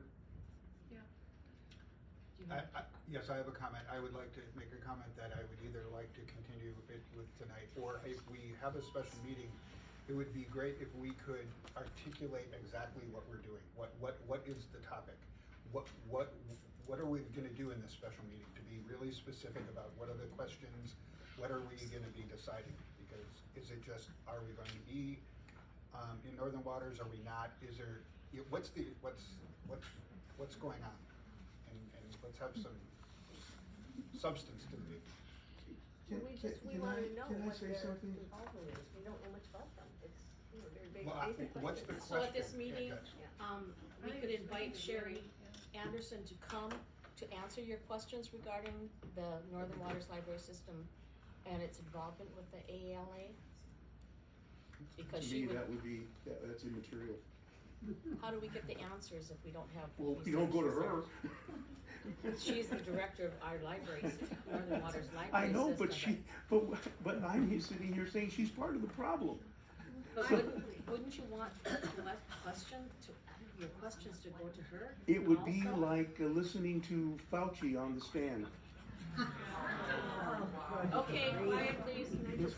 What if we just all did our research, which I've done a ton of You know, research. just because, I'm sorry, I read this today online, so it must be true. Just because you're offended doesn't mean you're right.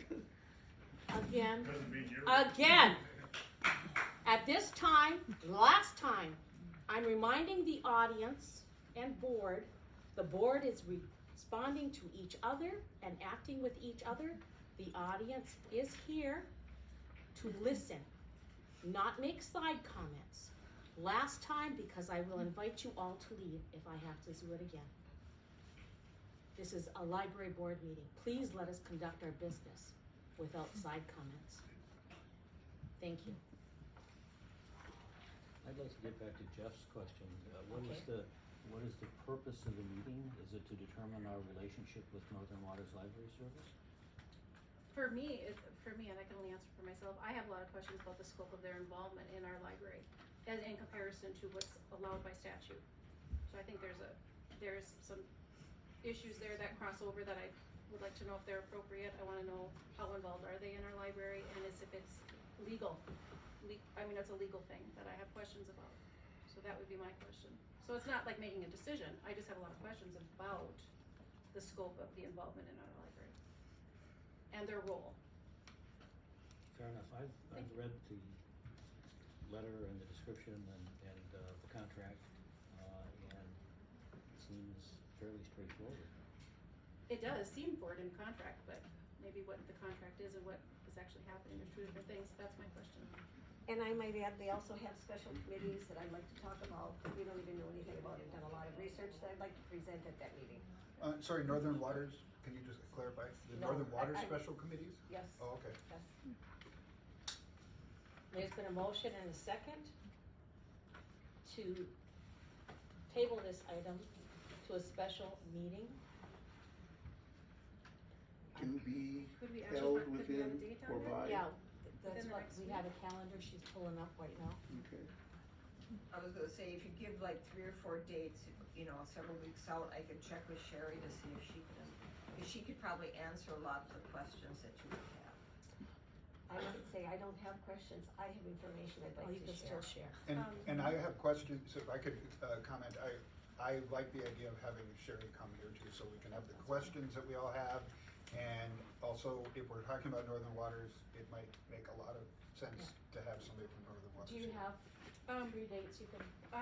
Well, let's see, today's Wednesday, I would say, I mean, I'm just gonna do it personally, so you know, whatever, you guys can add in, toss in, but like Monday or Tuesday, next week would be good, even Friday, Thursday, even tomorrow.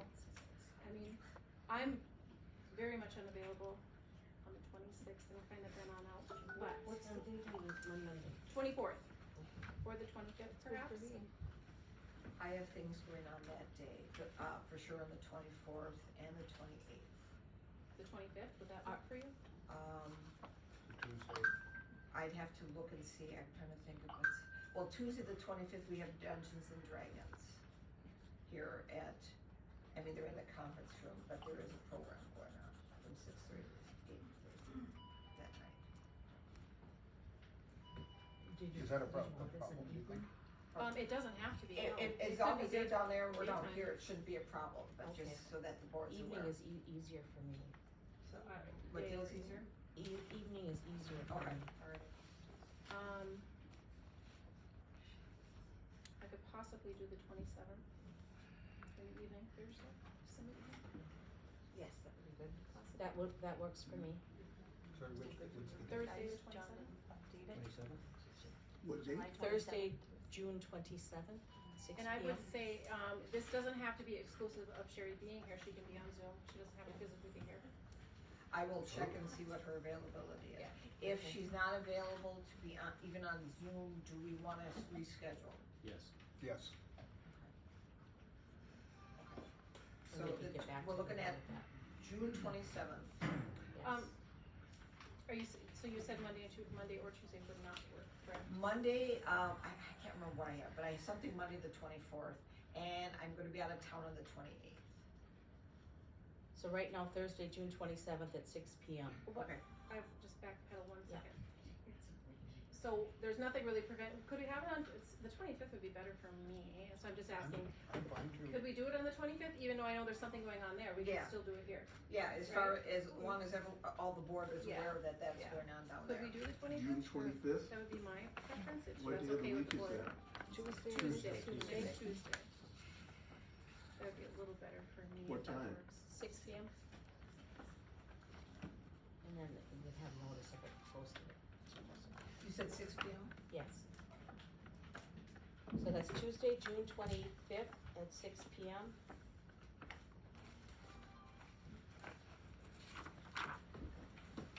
All in favor? I may put in a request on it and ask her about that. Aye. Jackie, wanna go through with the lawnmower? Yes, the generator's gonna have to wait, I've been, sending pictures of the generator outside, and, Oh, you he kinda keeps skipped asking it. more questions. Yeah, than I lawnmower, don't shovel, and necessarily- generator.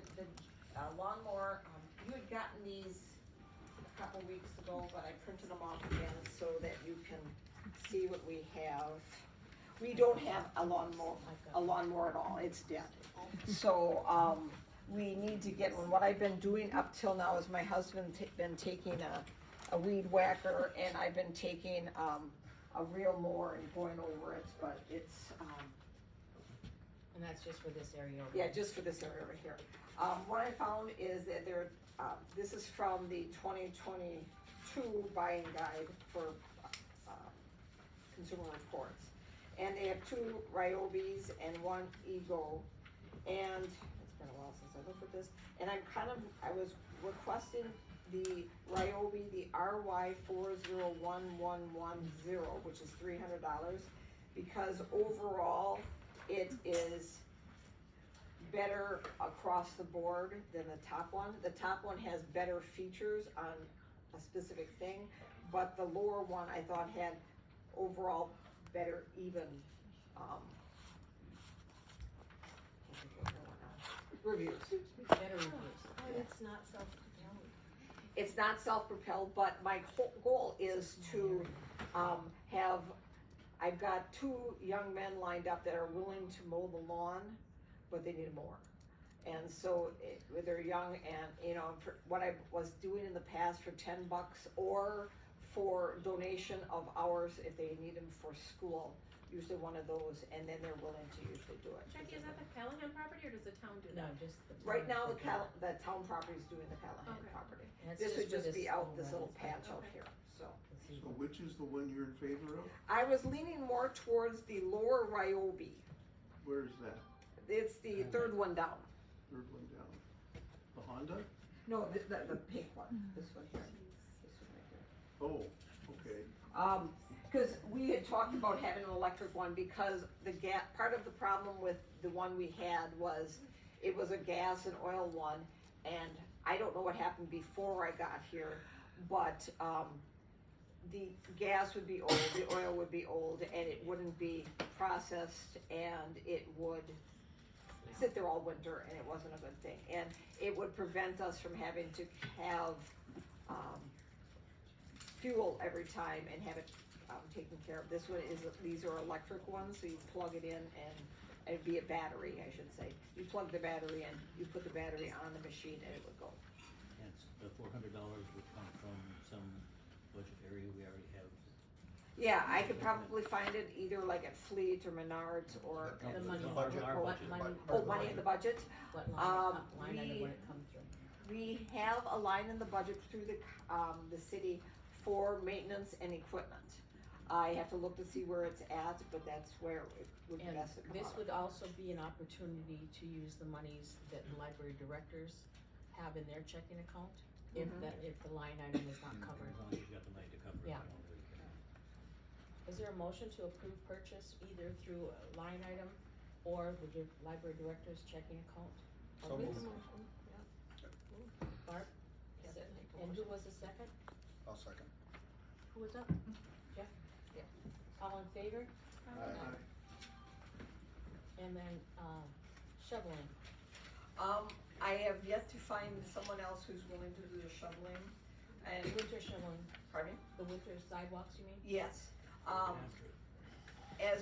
just to remind the board, we have Tim in the community, he's willing to do the shoveling, but he doesn't have insurance and he doesn't want to be an employee of the town. So up until now, we were paying him cash directly. Under the town's new auditor, he's very much by the book. The one before that was kind of, more relaxed. And so this went okay under the relaxed auditor, but under the new auditor, we have to tighten up and figure out how we wanna do that. And I haven't yet had anyone step forward to really, ask about that, so. I know there was mention, I know it was a couple of meetings ago when this came up, and of course, we got a lot of time for snow, but there was a mention too of the possibility of that person signing a waiver, and that would absolve, so that would answer the question, possibly. We'd have to look into that Right, because right. my understanding from what the auditor said, the monies I know it was petty cash, but the monies need to follow in, it should have come from the maintenance line, and it has to show. And because of town insurance, liability insurance and whatnot, if the person is not carrying their own, then they have to be covered somehow under the town.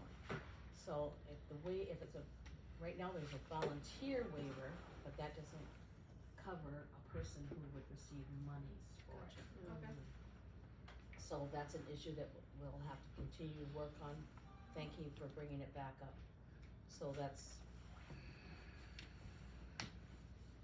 how to do that. So do you want me to look into that, whether a waiver would be a possibility? Yeah, my understanding that it probably won't, but Okay. look into it anyway, and you can ask the insurance companies how that would work, but what we need to make sure that we do is however, what the waiver says as far as insurance, the payment has to go through maintenance line or one of our budget lines, not petty cash. Cause then they would get they should be getting a 1099, even if it is petty cash. And then generator? That's the one I'm still working, I have contacted, in the past, someone had suggested we use, what is it?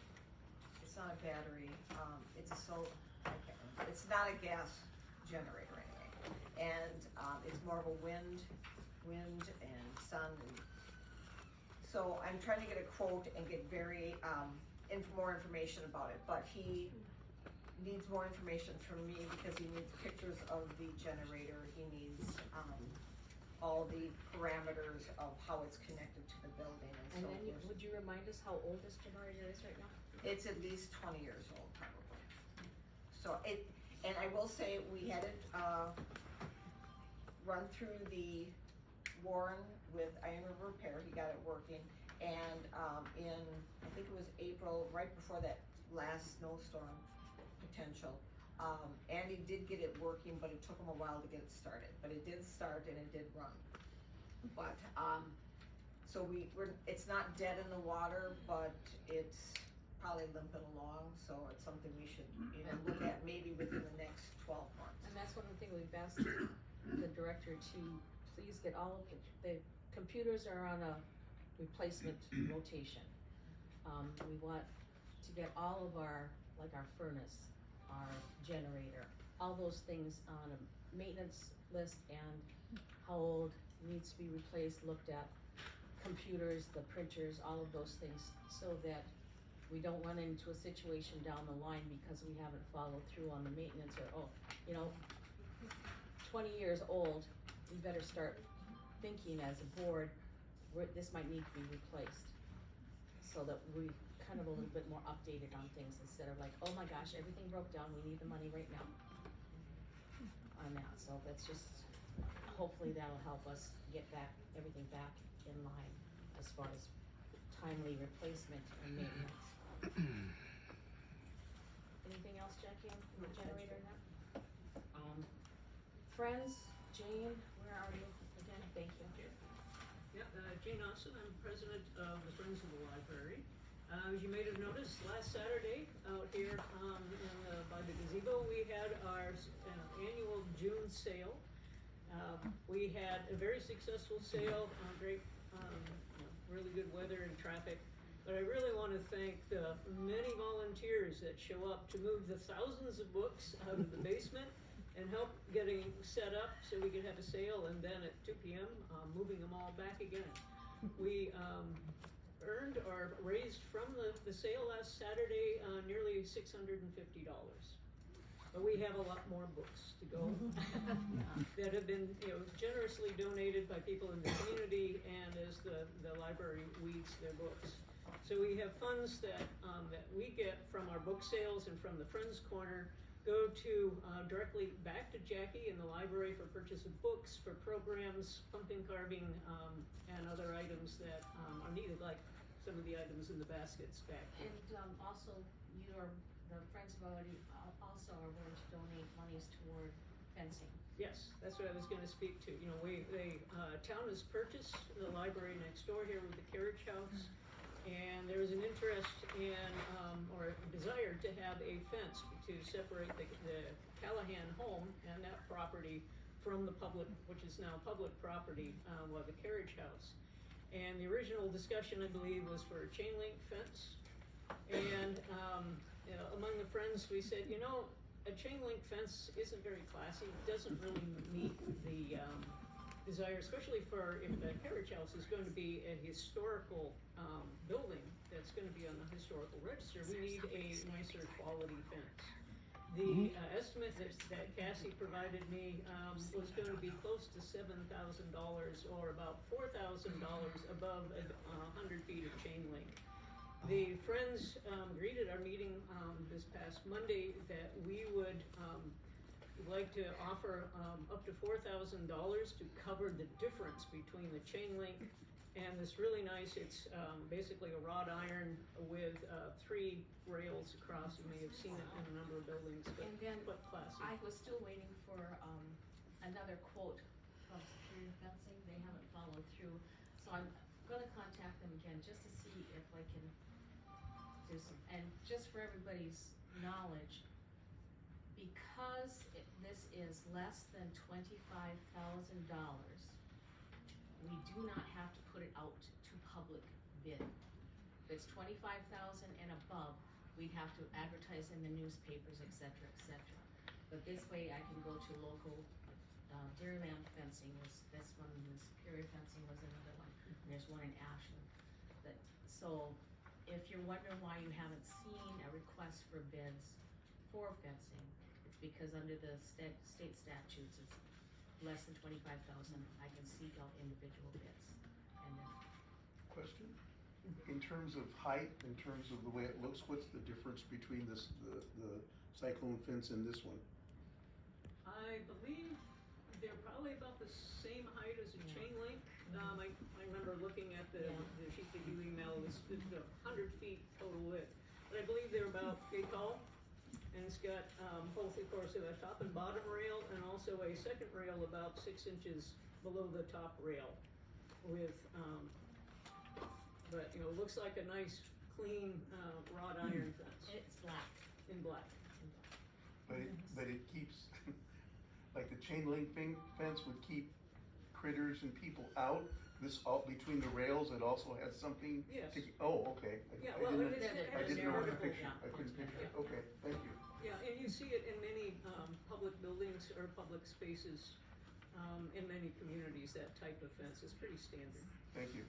But the Friends is offering, and of course we'd also be seeking to raise donations to the community to help defray the costs towards that as well. Well, right now I believe we have close to $2,000 in donations specifically towards the fence.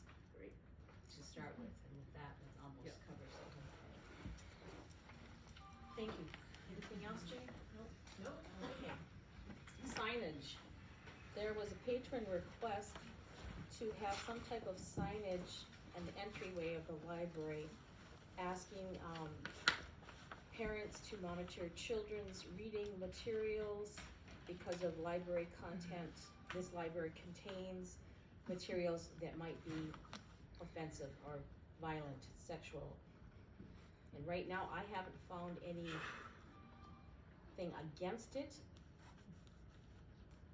legally. However, there is caution with that from what I've in discussion with DPI that would, you don't want to come across as adverse. How do you say adverse? Adversarial. Adversarial. Or adversarial. Adversarial to other patrons on that. So I think I need to do more research on it, on that. This is something that might, I don't know if it will meet your, this is just, it's got a, what this says, can you read it? A truly great library contains something in it to offend everyone, Joe Goodwin. And it says, parents, please mind your children accordingly. I don't know exactly if that will cover for the patron, we'll check into it. But I just wanted you to know that I'm researching it and that has been requested. And I don't feel I have all the answers right now, but this is something that I've contacted 2 other libraries that have something similar.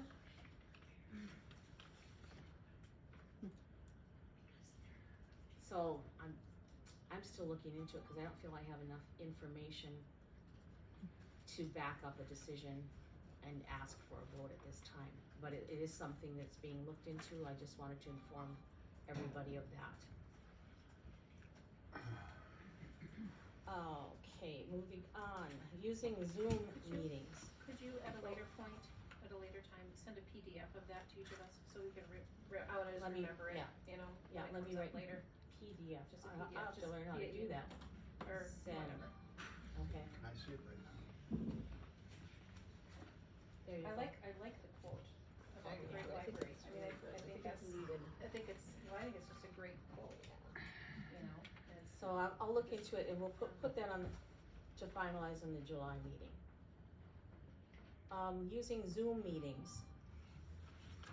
Now, Jackie, do you want to just briefly go over when and how we started using Zoom here in this library? I'm familiar with it in as I've used it when I was on the board for the Head Start, and also when I was working assisting with some information for my granddaughter with both Bayfield County, Douglas County, and St. Louis County. So a lot of entities now use Zoom.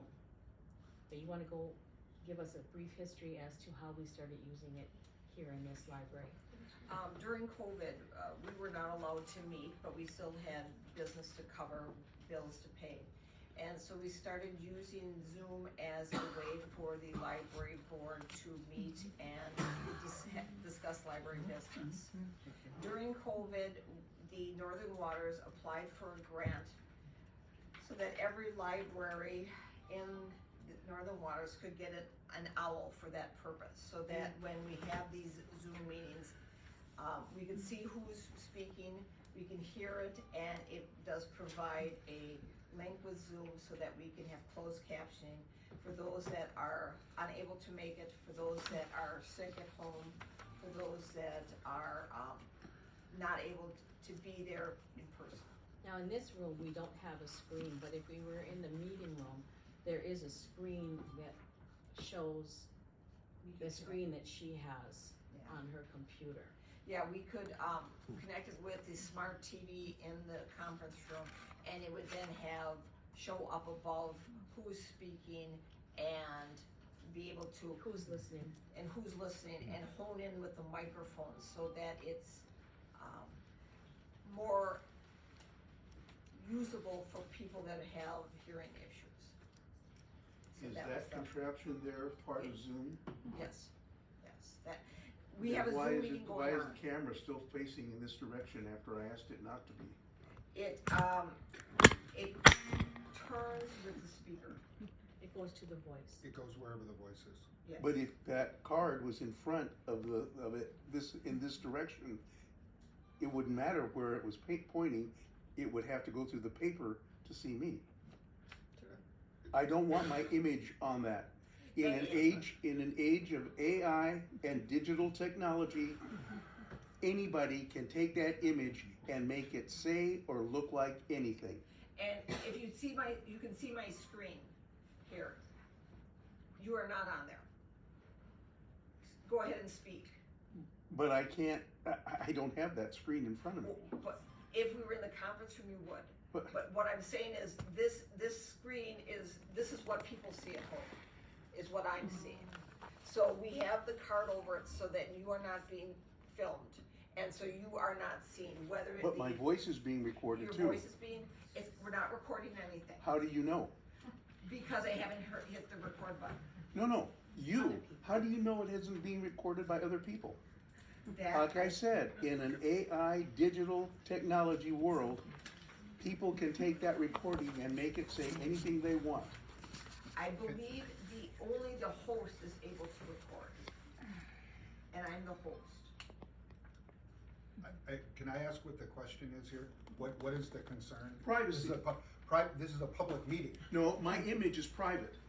I'm here Everyone and these here people can can see see you. me. Yeah, they can see me, but So they're not what is the taking- difference between someone at home seeing you and everybody in this room seeing you? Because they're gonna go home and forget about what I look like. That's gonna record my image Okay. so that it can be manipulated into whatever somebody might want it to be. So what is the question is what? Are we Is I saying don't trust not people have on the other Zoom side or of that, what? of that camera. I don't trust people on the other side of that recording, okay? That's not really a question, John, that's the question. No, I'm answering this question. But what is your question? What do you want to happen? Like, do you not want us to? I do want Zoom out and I want that, or if Zoom can't go out, then I at least want that thing out. I agree, there's no reason for us to be on camera. That, we're no longer under COVID restrictions. Yes. There's no reason. I don't know if anybody knows, but COVID's over with. I- Okay, I'm so sorry, John. why are we still having the camera? John, COVID is not over with. Okay. And, We're meeting. John, she's filming. Aren't Why? You? Are you filming? Yes, Why? You don't have my permission to take my image? it's open record. You don't need to. I don't need I it. just feel like it's really disrespectful. All right, so then I'll know who to sue if it comes out on the internet. That's somewhere. fine, you'll be on Let's keep it YouTube. all in order, board members, please. We should have been First told. of all, Yeah, we should have been told that there was recording going on here. This is bogus, it really is. it's a public meeting right now. Yes, it is. And all these people are the public. Yes, they are. And with technology comes all of these things. What we as a board need to decide, will we continue using the Zoom during our meetings so that those that cannot hear can at least get closed captioning? We don't want an image of ourselves on there, just voice. She is the host, is the only one that records, you may not speak. I have something to say about Zoom. Okay. I object to Zoom for a few reasons. One would be sort of a privacy issue, less that, because I get that, you can. I'm not on social media, but whatever. You can take your phone and take a picture of me. It's no big deal. However, my biggest problem with Zoom, and I think it has been proven to be very much a bad thing for us in this library. Number one, the town board doesn't do it. A lot of places don't do it. I don't know about other libraries. I don't care. What's happened in this library is because of Zoom and because of people all over the country on here, we have no way of knowing who they are. I don't care what side of the issue you're on. What happened a few months ago was because of Zoom, Mass Resistance was on there. Because of that, they created disparaging memes about the library director and Jeff, which were terrible, and that resulted in the direct resignation of Carl. And because of that, it had happened because of Zoom. Zoom should be shut down. If you wanna be here, fine, you can get our minutes. I'm sorry, I don't wanna be passionate about this, but this was a direct result of Carl's resignation was a direct result of Zoom and what happened because of Zoom and Mass Resistance. So in my view, I don't think it's necessary. I think the minutes are available for anyone. They're on the website. You can find out what's going on. You can come to a meeting. You can have someone come by proxy. There's a lot of other opportunities. And I think Zoom can be very dangerous, and Carl's resignation, in my view, proves it. So I would make a motion if I could, and after discussion, to get rid of Zoom. Okay, are you making a motion right now? That's what I. I am, sure. Would you formalize your motion? I would like to make a motion that we absolve Zoom. Can I second? Absolve, let me amend that. Absolve Zoom meetings with the exception of board members who need to Zoom in if they are absent. Only board members. Yes. I think that's important. And Barb, did I hear you? You mean absolve isn't. Maybe that's not the right word. Sorry. To Dis- permit discontinue? Zoom, Public. permit Zoom only To for board members. board members who are absent. Sorry, I probably worded that. And Barb, you seconded that? Now we can have more discussion, Jeff. I 100% disagree with that and think that this is an open meeting. We have people here that can see and hear us. We have people at home that have disabilities, people that might be sick. This is a public meeting. We should have video, audio, and make it accessible to as many people as possible. That's all I have to say. I'd like to second that thought. And you're in agreement. I'm okay with it. Any other discussion? Then there is no right to privacy. Not In an here, open not meeting, anywhere. in an open meeting, there's Right. not. Then before COVID, how did we get along? How did we maintain order in the world when we didn't have Zoom at the meetings? COVID is over. Technology has progressed to the point that this type of access is available to the public and businesses. It's used worldwide. Did you ever see Jurassic Park? I did. I understand. There's a great line in there that Jeff Goldblum says when they're sitting around having dinner. And he says, you did this because you could, not because you should. Thank you. All right? That's what Zoom is. We're doing it because we can, not because it's a thing to do. And I am against that. At this time, I'm asking if there's no further discussion for our voice vote. I'll start with you, Helena. Could you repeat the, just for clarification, what the Zoom only to be used by board members in their absence, not public. Yes, I'm in favor, aye. Barb? Yeah, aye. David? No. John? I'm in favor of it. Of that, not of that, of that. Yes. Cassie? Keep it, no. No. We have a tie vote, this will be tabled until the July meeting. So because there is a concern, will that be here at the July meeting? Yes, until we have a vote, then it's not a tie. Yes, and could I just make a motion that when we do continue in July, that we have a full Zoom with video and audio? That would be my motion. Then I will wear a mask. Is there a second to Jeff's motion? Second. All in favor? Aye. No.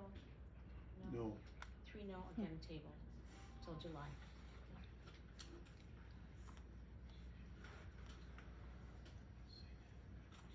Okay, civility training and video board training, we'd like to set dates on those. We have the policy one in June 25th. In July, the only weeks we have to be concerned about with Blueberry Festival. Now, Barb, you had gained access to videos for, Board of Trustees, learning different, and that, were you able to access them easily so we could get them if we set a date? Yes, Okay.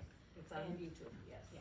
The webinar. All right, and the civility training, Beth Good had a link for that, where to get those materials. So what I'd like to do is set a date either in July or August. Oh, excuse me, Okay. this is not, this does not, has nothing to do with civility training, that was not originally on the, agenda, it was for bylaws and. The Board of Trustees. And for Board of both of them, Trustees, yeah, this was, they That- don't do civility training. I No, think that's a different thing. Okay, You've got the board ones. correct, yeah. And then Beth Good gave us the link to the civility ones. So can I just clarify, the videos that we're going to watch are board training? Mm-hmm.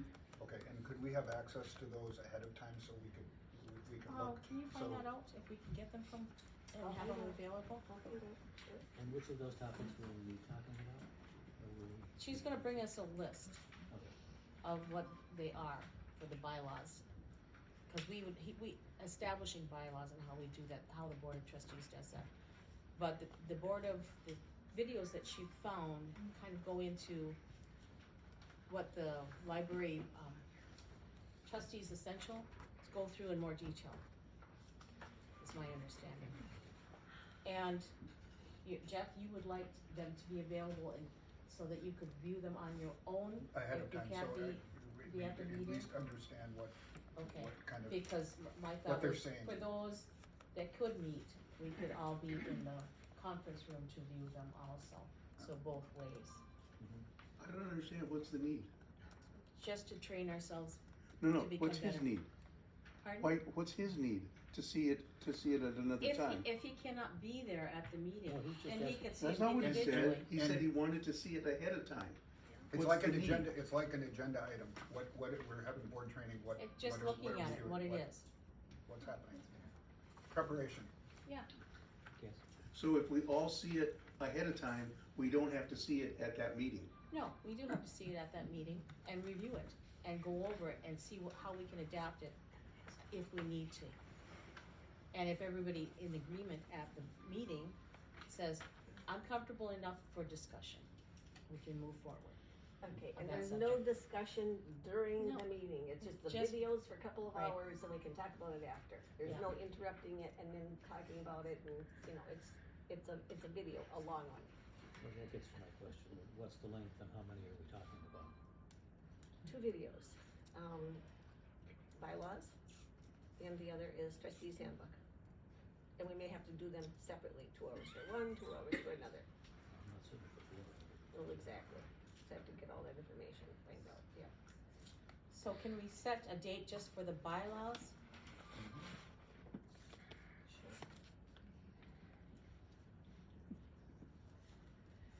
Either in late July or August?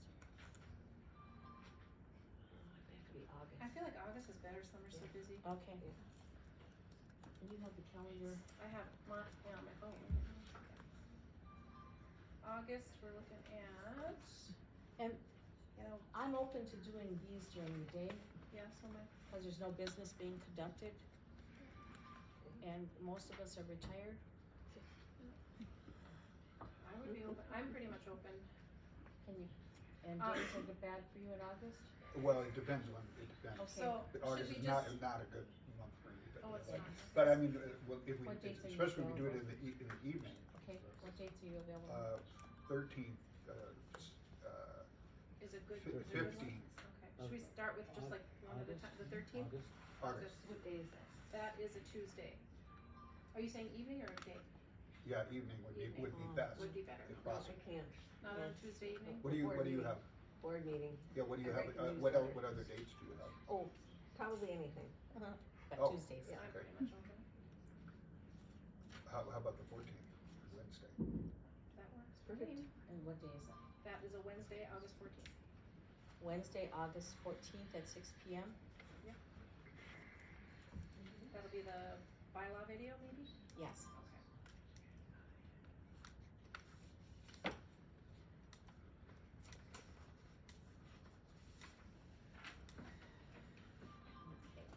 Do we wanna tackle the next one like 2 weeks later, just kinda sort of doing back to back, or do we wanna just kind of just chew on one for a while? Maybe it'd be better just chew on one and Let's have do one. discuss just one? Discuss It's it 2 and then- hours, okay. I will, talk to Sherry how, cause we had that program where we had a meet and greet. I will get wording so that we, since it'll be a forum, that, But no business will be. there will be no business. Excuse me. Okay. Code of conduct. This is a discussion that we as a board need to act as, in a certain manner, should, and this is part of civility training, but we also, in the library, there's a code of conduct expected of the public. Respect the materials. Don't, interrupt other people on the computer. Return your materials on time and in good condition.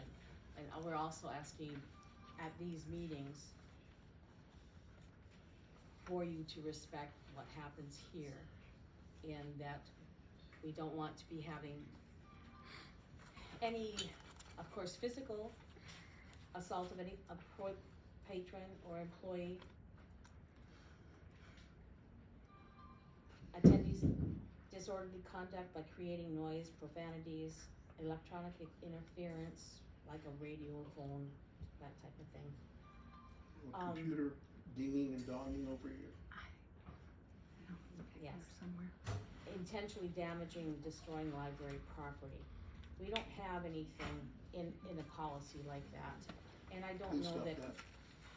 we want to have a policy like that. That's something that I don't think, because of June meeting, our May meeting. Can I ask you to hold on for just a second? There is a very annoying noise, and they say it's not here, it's back here. A So I want- doorbell or something that's ringing. Oh, somebody else's, okay. Oh, I can hear it. Right there. I Because can there's hear it nothing back over there. here. Yeah, there was something I could hear too. So we have a meeting room policy that Barb has looked up. Oh, wait a second, it's still annoying.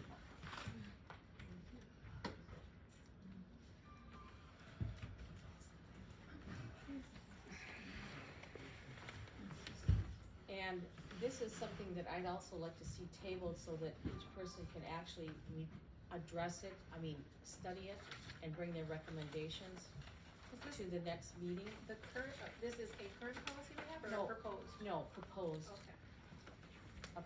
Do you? You got one? That's, right. The first page of And that second page is the proposed. And can I just say that I did this because we never think anything is gonna happen here. So I found these in Santa Clara, California, where they didn't have a policy, and people started sleeping in front of the doors, and they were sleeping inside, and they were sleeping everywhere, and they couldn't do anything about it because they had no policy. So they made a policy after the fact, and now those behaviors can no longer take place. So it's just a preventative measure. Barb, would you be opening to table this till we can review it? Yes. There is there's nothing in that bag that's making that noise? No. Is there a second for tabling? I second. That noise. I can hear it. It's in July meeting, yeah. It's not that, because that's next to my ear. Okay. Now be quiet. Yeah. Okay, we need the audience to be quiet, please. Grievance and library supplemental report. I 2 months ago, I asked for this to be added. And I'm not addressing it right now, even though I had to wait 2 weeks and then try several times to get dates from the president of the board, only to be advised by somebody else of the dates that were available.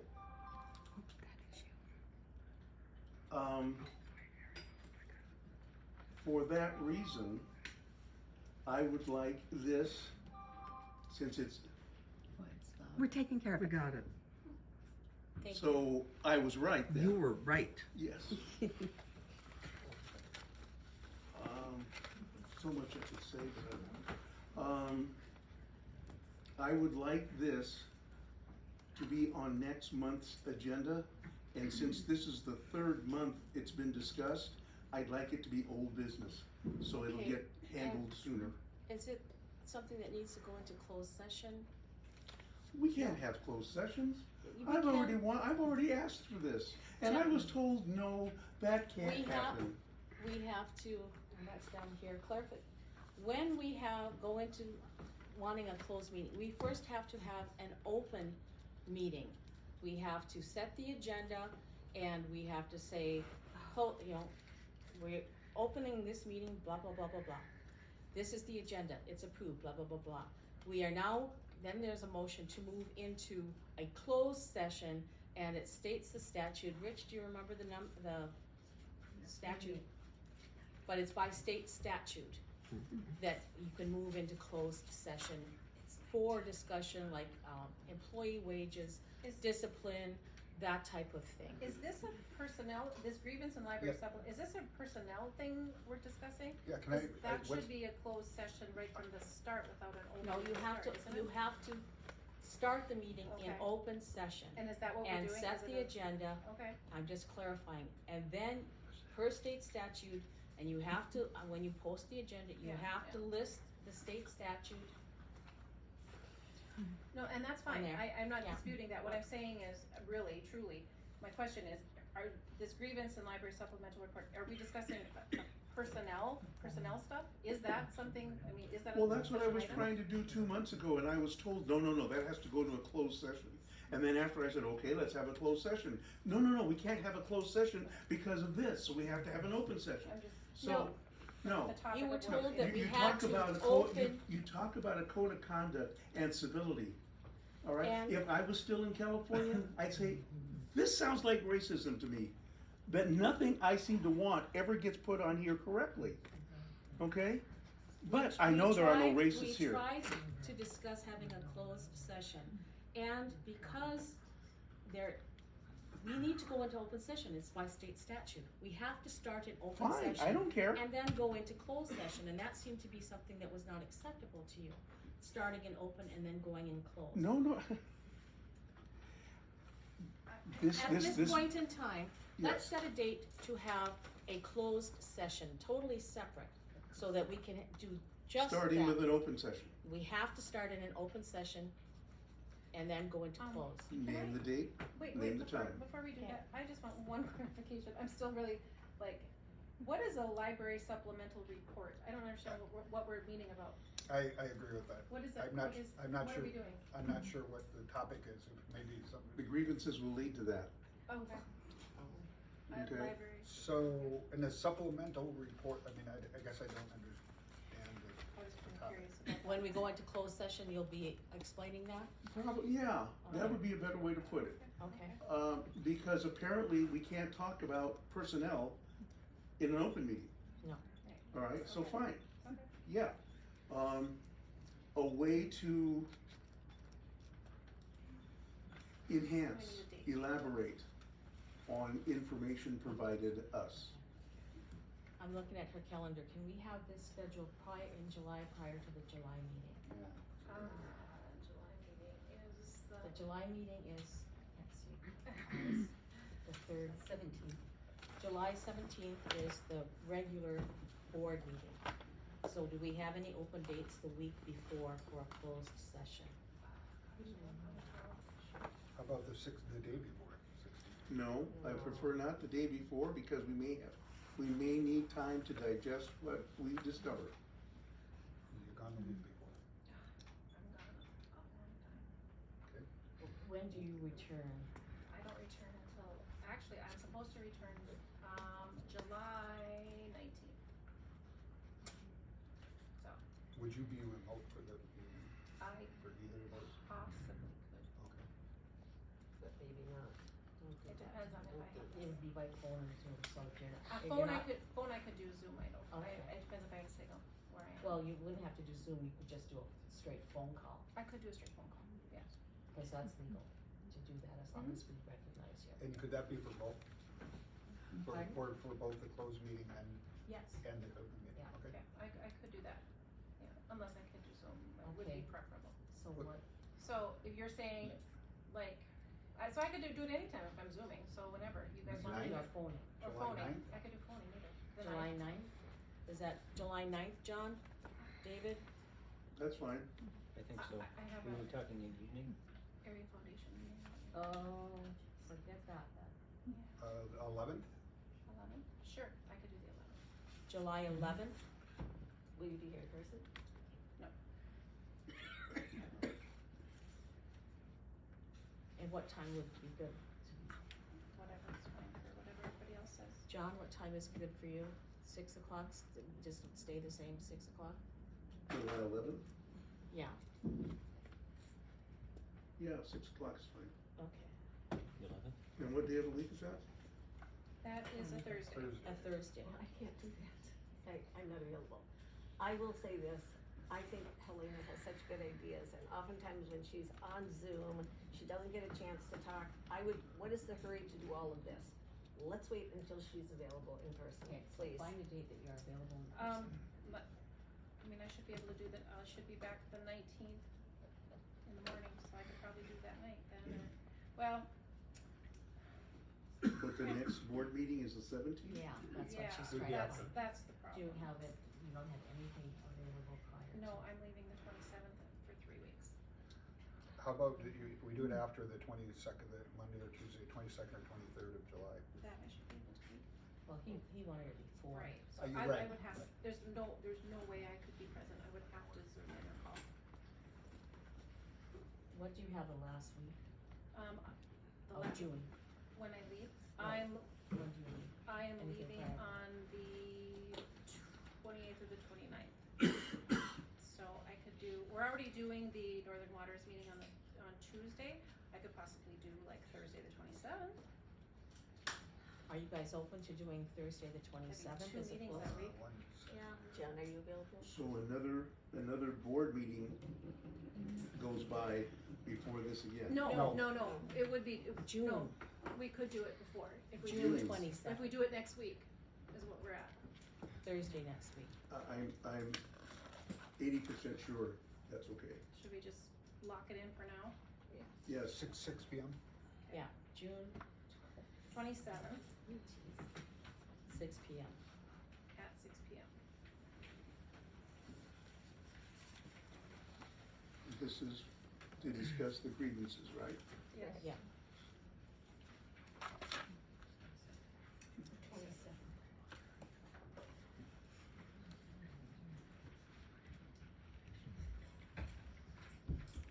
And that's gonna be the closed session? Yes. After the open session. We go open session into closed session, yes. So darn old statutes. Okay. Agenda and minutes sent to Northern Waters Library System and DPI. Jackie? The state statutes, as I understand it, not require. We need to follow certain state statutes, and if we create new policies, the Northern Waters and DPI would like to have a look at the policies to make sure they follow state statutes. They are not required to do that. The board is not required to do that, but the Northern Waters would like to see it so that they can assist us to keep our legal right as a public library, following state statutes. Why the heck do we have to have them advise us since they're not lawyers anyway? And why can't we just submit it if we have to DPI? She does. She does. Why can't we just do it and bypass her completely? Because, I guess, that is what DPI hired her for. The state of Wisconsin is broken up into 8 library systems. Each library system has a director that answers directly to DPI. So, in her position. And Northern Waters has someone that does that. Yes, that's what Sherry does. So are you saying Sherry had asked you? No. Then why is this on the agenda? Who asked for this, or why is it on the I agenda? don't remember. It was put on Who put it on here? Come on, we There know. was a question at one of our meetings, Yeah. do we have to or not? And she just, did the research, we don't have to, but. And they're not asking for it? No, Okay. but again, That was my question. again, all our policies, all our minutes, all our agendas are on the website Right. for public view. Correct. So- Can I ask a question about that? We get the minutes before it gets up, it gets put online, right? Yes. The approved minutes go online. And Right. if they're online, anything prior to that, it has to be marked unapproved. So in other words, it wouldn't be something that should be quoted or taken as. Only if it's approved, Right, yeah. right, and we would all receive a copy of that before it showed up anywhere else.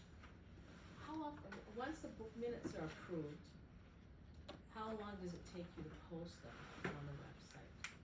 Once they're approved. Yeah, once they're approved. We don't usually, I have not been informed by the board that you want me to put on the approved minutes online. That's the agenda, Yeah, I put the agenda on, and I've been putting the unapproved minutes up, so people know what was covered at And the they're, meeting. they do identified as So, unapproved. so maybe that's how rumors get started. Could I make a motion here? I think, I would like to make a motion that approved minutes only, not unapproved, go on the website, in addition to our agenda, every month. And that way it's available for anyone, including Northern Waters and including DPI, and there's no reason to do a formal mailing or sending of any type. It's just there. It's there for anybody, including them. So I don't think there's any reason why we have to do anything extra special when it's already there. And they have access to everything that we do online anyway, just like any of these people. What she said, I would I second. would make a motion for that, but like I say, preferably, not preferably, but I would say only approve minutes because, you know. There's a motion to only set the public agenda, library agenda, and approved minutes only on the library website. After we've all seen it. After we've all seen Approved, it. yeah, approved. Any further discussion? Yes, Go ahead. I think we haven't really discussed too much about the advantages of doing this. Like, I think it's a good idea that Northern Waters and or DPI or both have our policies. I think Jackie outlined it very clearly that it's helpful to get a heads up of what's going on. Also, they would be available, of course, by Freedom of Information, even the unapproved minutes, correct? So why not just send it to them, like, and have them, I think of them as helpful. I know that everybody doesn't probably share that idea, but I think it's really nice that Sherry, if you've ever had a discussion with them, they're very helpful about understanding what the library boards are doing. So I think it's a good thing to actually send it to them We're talking about the agenda and the minutes. in the minutes. Yeah. Correct. So, like I said, And it's already on the even, website, so. and are we sending the unapproved minutes? I don't send the unapproved minutes, all I've been doing is putting the unapproved minutes on the website per the board's instructions back in, I think, Why is it March. helpful for Sherry to see our agenda? Everyone can see their agenda. Right, that's what I'm saying, but you're saying there's an advantage, and I'm wondering what that would be. I mean, our agenda's our agenda, I mean, she doesn't say, well, I don't think you can have that on your agenda. I just don't see the advantage of, you know, I'm just kinda wondering, like, what's the point? I mean, it is there, she's able to see it, she can go on the website, she can call Jackie if she wants, but I mean, it's already there. I mean, she can go on our website just like I can. So what's the advantage of specifically mailing her the agenda, and has she ever given input on our agenda? I guess that maybe that's my question to you, Jackie. I wouldn't think that I'm would referring be, to, that would be I'm proper. referring to minutes. That would be proper. And No, even I minutes, don't. minutes are available to anybody, and they would be available to her, I- like to anybody else, like I said. My comment is I don't think it's necessary to vote on not sending them these, so I just don't. The motion was to only post the agenda and the approved minutes on the website, correct? I had the amended that, and to not specifically have to send them, just, they're available on the website for everybody, approved though. That was my point, and that was my motion. Any further discussion? I'll just make a comment. I think there's nothing wrong with working cooperatively, and I do see Northern Waters as a resource, and I think it's just polite to send them copies. Do you stop your car when you see a policeman and ask him to inspect it? I don't understand your question, John. I don't understand the pertinence of your question. I see Northern Waters as interfering with what we, as a board, discuss and implement. So you disagree with me? Yes, Okay. yes. I disagree because they are adversaries in my mind. And why give them more than they're entitled to? Doesn't cost anything to be polite, John. You know what? I've been polite for a year. I'm not polite anymore. Okay, at this time, we have your opinion. Anybody else? David has his opinion, you second that, your opinion. All in favor of, you wanna state your motion one more time? Sure, my motion would be that the agenda and the agenda and the approved minutes be posted on the library website, and that is the only mode of dissemination to the public and to DPI and Northern Waters, and that would be sufficient. By vote, all in favor? Aye. No. No? David? Aye. Aye. County Board Representative. Wait, Well, just a you minute. didn't. Wait a minute, Yeah. let's go back here a minute. Yeah, Okay, John didn't vote. no. Yes, John voted. John Oh, I didn't seconded. hear. Yeah. Oh, I'm sorry. Aye. Aye, David was aye, Barb? A-Y-E. Aye. Aye. There's no. Cassie, I didn't hear yours. I said aye. You said aye, I okay. said no. County Board Representative up. The only one that declined or said no was Jeff. Okay. Thank you. County Board Representative update, I kind of alluded to that earlier in the meeting. Right now, we do not have a name. There was possibility of that being decided in August. But Rich serves on the Bayfield County Board, and he has not seen anything on any agenda, recent agenda toward that. Okay, and then we also went over clarification, how closed meetings are set and run. And then we have Iron River petition, as many of you know and have signed or not signed. There was an Iron River petition regarding not closing the library. And No, the petition wasn't,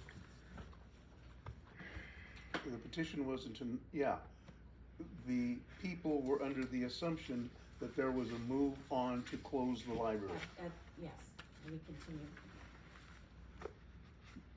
Public needs to know there was no direct action on closing the library.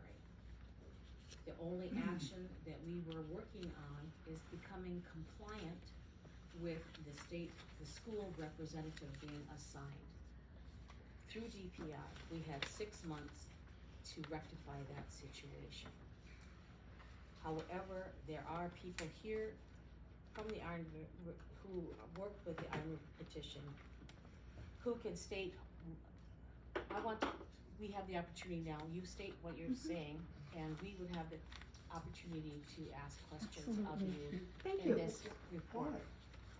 If it's a scam, why? We don't know that, so let's please, at this point in time, I would like to know their rationale. I personally want to know the rationale as to how this started. How did this begin, and how did it grow to be that we were gonna close the library? Can I tell We you were how it never- started? I would like them to tell me. Can how I it tell you how started. it started? If we I- could give them that? So how, I'm just wondering why we're addressing it when you've already stated that it's not what is going on, so that should shut it down. So as we far as could, I'm well, concerned. I would like publicly clarification. What are the concerns and why people were thinking that we were gonna close the library? Could it be because of something I said at the town board meeting? I have no idea, John, that's what I wanna find out. so, Go for it. If you ready? could Okay. quickly, So what our concerns are is that there's been a lot of discussion about Northern Waters and the relationship with Northern Waters. Excuse And me, the- may I ask a question? I have to right off the bat. Are you going to address the fact that there never was a movement to close the library? Can I please? No, it's, yes or no? Yes, I will. Thank you. Now, can I please state what our goal You was? are going to, I okay. will, yes. What we saw, what we see and perceive as individuals who sit during these meetings, as well as from the community as a whole, is that there's been a lot of discussion about participating with or not with Northern Waters, about why do we need Northern Waters. And one of the things that we, the supporters, recognize is that the relationship with Northern Waters gives the library a lot of services that are covered by Northern Waters, not as a part of the library's budget, that would be next to impossible to replace. Things like the shared card catalog, the electronic materials that we're able to check out from the library. Let me see. The ability to take advantage of interlibrary loan, the tech support for the computers, the cataloging that's done to get the stuff into the shared catalog. There are a lot of expenses that while Northern Waters does not directly fund the library, these are things that are paid for by the state through Northern Waters that this library takes advantage of that would cost something over $1 million to replace. So if the library chooses, or the town chooses, to sever the relationship with Northern Waters, our concern is that effectively will close the library, or at least it will turn the library into something that I remember from elementary school, where we go back to much less technology. We don't have access to the electronic materials that we have access to. I didn't actually get a chance to go out and look and see how many ebooks have been checked out from this library in the last month or two or a year, but it's a pretty significant number. And our concern is that that relationship being severed has the potential or likelihood to close the library. It's been a concern of ours for some time as we've been listening to the discussions about why do we need Northern Waters. And to be honest, we're really concerned. And the thing that I'd like to point out is that this is just basically, the petition doesn't say don't close the library. It gets a feel for the support that people have for the library in its current configuration with the relationship with Northern Waters. And if you choose to look at the sheet I handed out to you guys today, I updated the data from what we sent to you a week ago. And one thing I added was I went out and got the population for the zip code for Iron River. How many people live in the zip code for Iron River? That includes, I think, Townie Hughes and maybe Tripp and a couple others. Don't know all of the little towns off the top of my head. 20% of the total population of Iron River has expressed interest in keeping the library as it is with the relationship with Northern Waters. That's the population. That includes kids. Those are not people signing who are going to be signing the petition. Better than 30% of the people within the Iron River service area, which is defined as, because the data we had to work with is just zip codes, is defined as Iron River, Maple, Port Wayne, and Brule. And then all the small communities that fall under those zip codes. 30% of our respondents, or a third of our respondents, were from the Iron River service area, or about 15% of the people, the total population of those 4 zip codes. It's a pretty significant number of people who have said, hey, we want to keep the library and keep access to what we have today. So that is what our concern is that effectively, if the relationship with Northern Waters is severed, the library will close. What did the petition say? Yeah, could you address the part, I don't have social media and I only heard about it after the fact. And I can tell you that on this board, we have never discussed closing the library, and I know that was part of your initial petition because I saw it, and I'm wondering how you drew that conclusion, like Cassie said. That we wanted to close the library. The board has not, but there have been board members who have in the past said that closing the library would be an option. Which ones? And I do believe. I was not a board member. You weren't a board member at that time, but you are now. I was not a board member. No. So You were that was not a wrong. board member at that time. What did the petition say? It said board member and community members. And As a community members. member, you were And there have against been it. plenty of community members who have said the same thing. But what did the petition say? What did you ask people to say, to sign? Give me just a Sign for minute. I have it here, do you want me to read it? Yes. It says, Oops, not that one. it says, keep the Iron River Library open. Why is this important?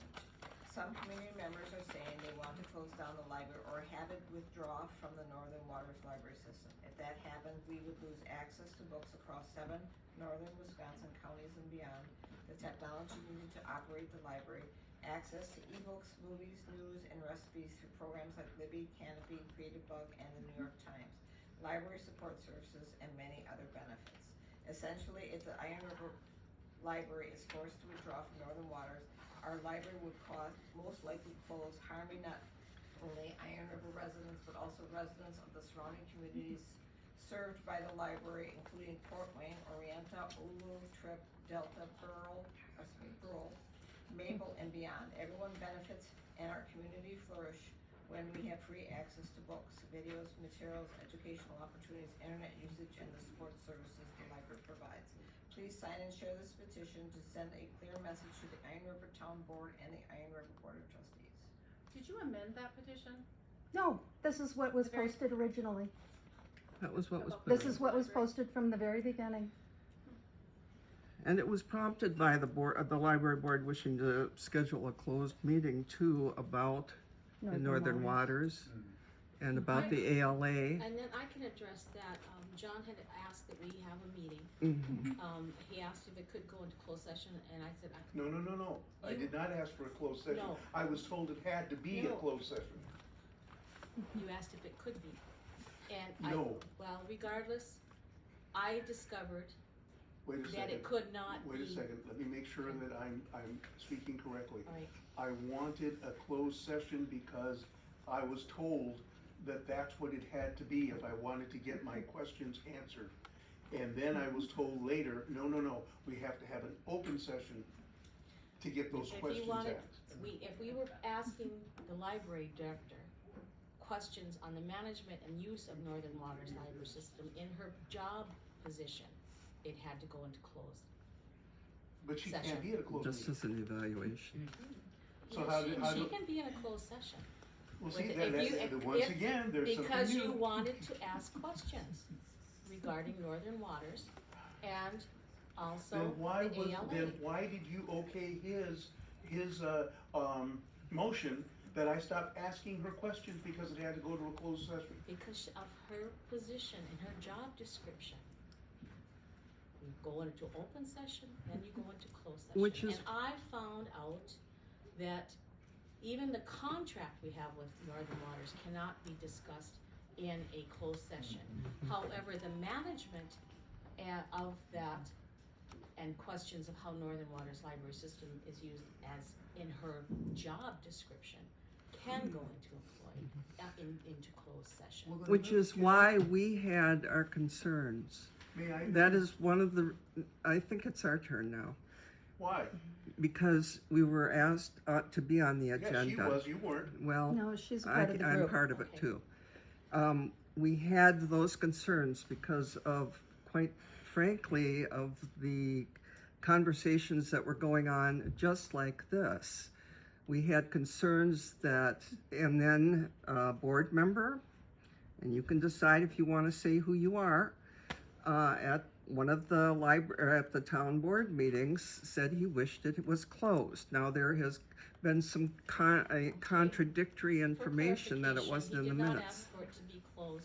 He asked for consideration not to use Northern Waters to save budget, and he asked for the resignation of the library Okay, director. what, He never asked for the library to okay, be all I'm saying is what we received. And So we you have, know- and there has been conversation within the community and other board members too, even if they weren't on the board at that time, they were community members about closing the library. John, Or, let John have an opportunity to ask his question, please. okay, go ahead. Everybody, this is me talking. This is what I said at the town board meeting. I didn't speak as a board member. No. I spoke as a member of the community. And what I said is, if the board wanted to clear this up, we needed to ask for the resignation of the library director. Not getting that, the town board should eliminate the position of library director, because Northern Waters is calling all the shots anyway. Let her work for them and save the money that we would save having an employee here. And then after they do that, we get to be dissolved, because there's no reason for this board to exist if Northern Waters is taking care of everything. Which And is- that's what I said. Which is why, And We started so, the in other petition. words, Northern Waters would have even greater influence in this library. I never ever mentioned getting rid of Northern Waters. They would have an enhanced relationship with this branch. So Can I corrected, thank you. I would just like to say, I totally respect and appreciate your concern. I really do, because, you know, what you're saying is very concerning. I would say it was taken out of context, and I think, John, you clarified, and what you're saying, what I'm hearing you say, is you're saying that what I was proposing actually means it's the library run by Northern Waters is Yes. what you want. So I don't understand the opposition, other than the fear of what was implied, like, oh, closing the library, which John said he didn't say. So I totally respect your concerns. I feel like what it did, unfortunately, this board has never discussed closing it. We never even discussed getting out of Northern Waters. We have concerns about Northern Waters and their overreaching interference in our library, which you may not know about, and a lot of us do in our doings and paperworks and things like that, and conversations, phone calls that I've personally tried to have. That's neither here nor there right now. Things of that nature will come up in our special meeting. So while I appreciate your concern, I feel like it really was unfortunate. It caused a lot more division that was unnecessary, because it was actually based on the private opinions of one board member, and he did not speak for the board. And it was a lie. Let's just say it And plainly. part of it was inaccurate, I would say that. But I No, just think not it was. inaccurate. It was a lie. But I just feel like it was very unfortunate. I think it was unnecessary, although you did get your point across that you were very concerned, and I think we know that all the time, so. And we continue to be. And I totally respect that. Personally, I just feel like that was. Thank you for taking very- time to address those Yeah. questions Thank for you. us. I have a question of you though.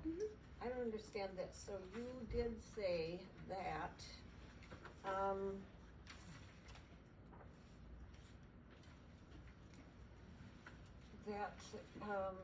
the Northern Waters Library Service provides to us money from state funds. How does that work? The Northern Waters is funded, I'm gonna look at Jackie, I'm pretty sure they're funded by the state based on what I understand. Yes, they are. And those funds are what pay for the electronic books that we can check out.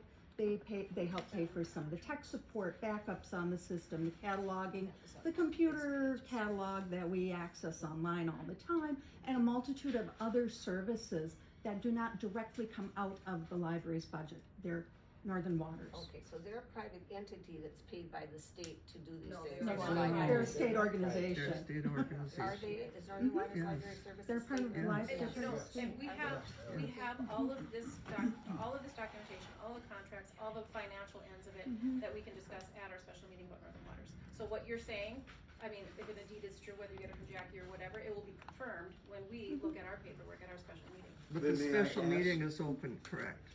Yes. Yes. Then may I ask that the petition be withdrawn No, Why? because it's based on a lie? no, it's not.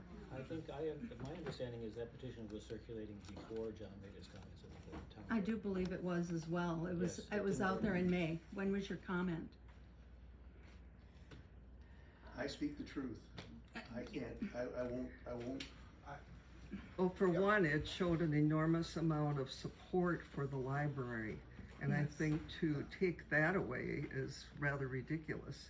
And nobody- It shows the importance and the value of this library and the need to serve everyone, not just certain segments Just of let the it be community. known that no board, town board, or library board member ever said, close this library. We're doing what we can to keep it open. But this And- is, go ahead. Your concerns are valid as far as Northern Waters and how we're going to be working with them not. It's a red flag, but it certainly is not a door shutter. Mhm. And I would like that to be known to other, Sure. all the petitioners. There is no closing of this library. Mhm.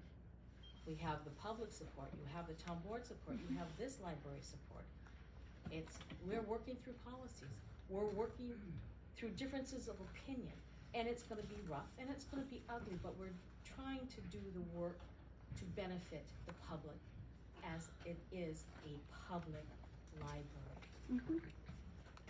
And at that point, we've already set a date for a closed meeting. Is there a motion to adjourn? Make I'll a make motion that to adjourn. Second? Second.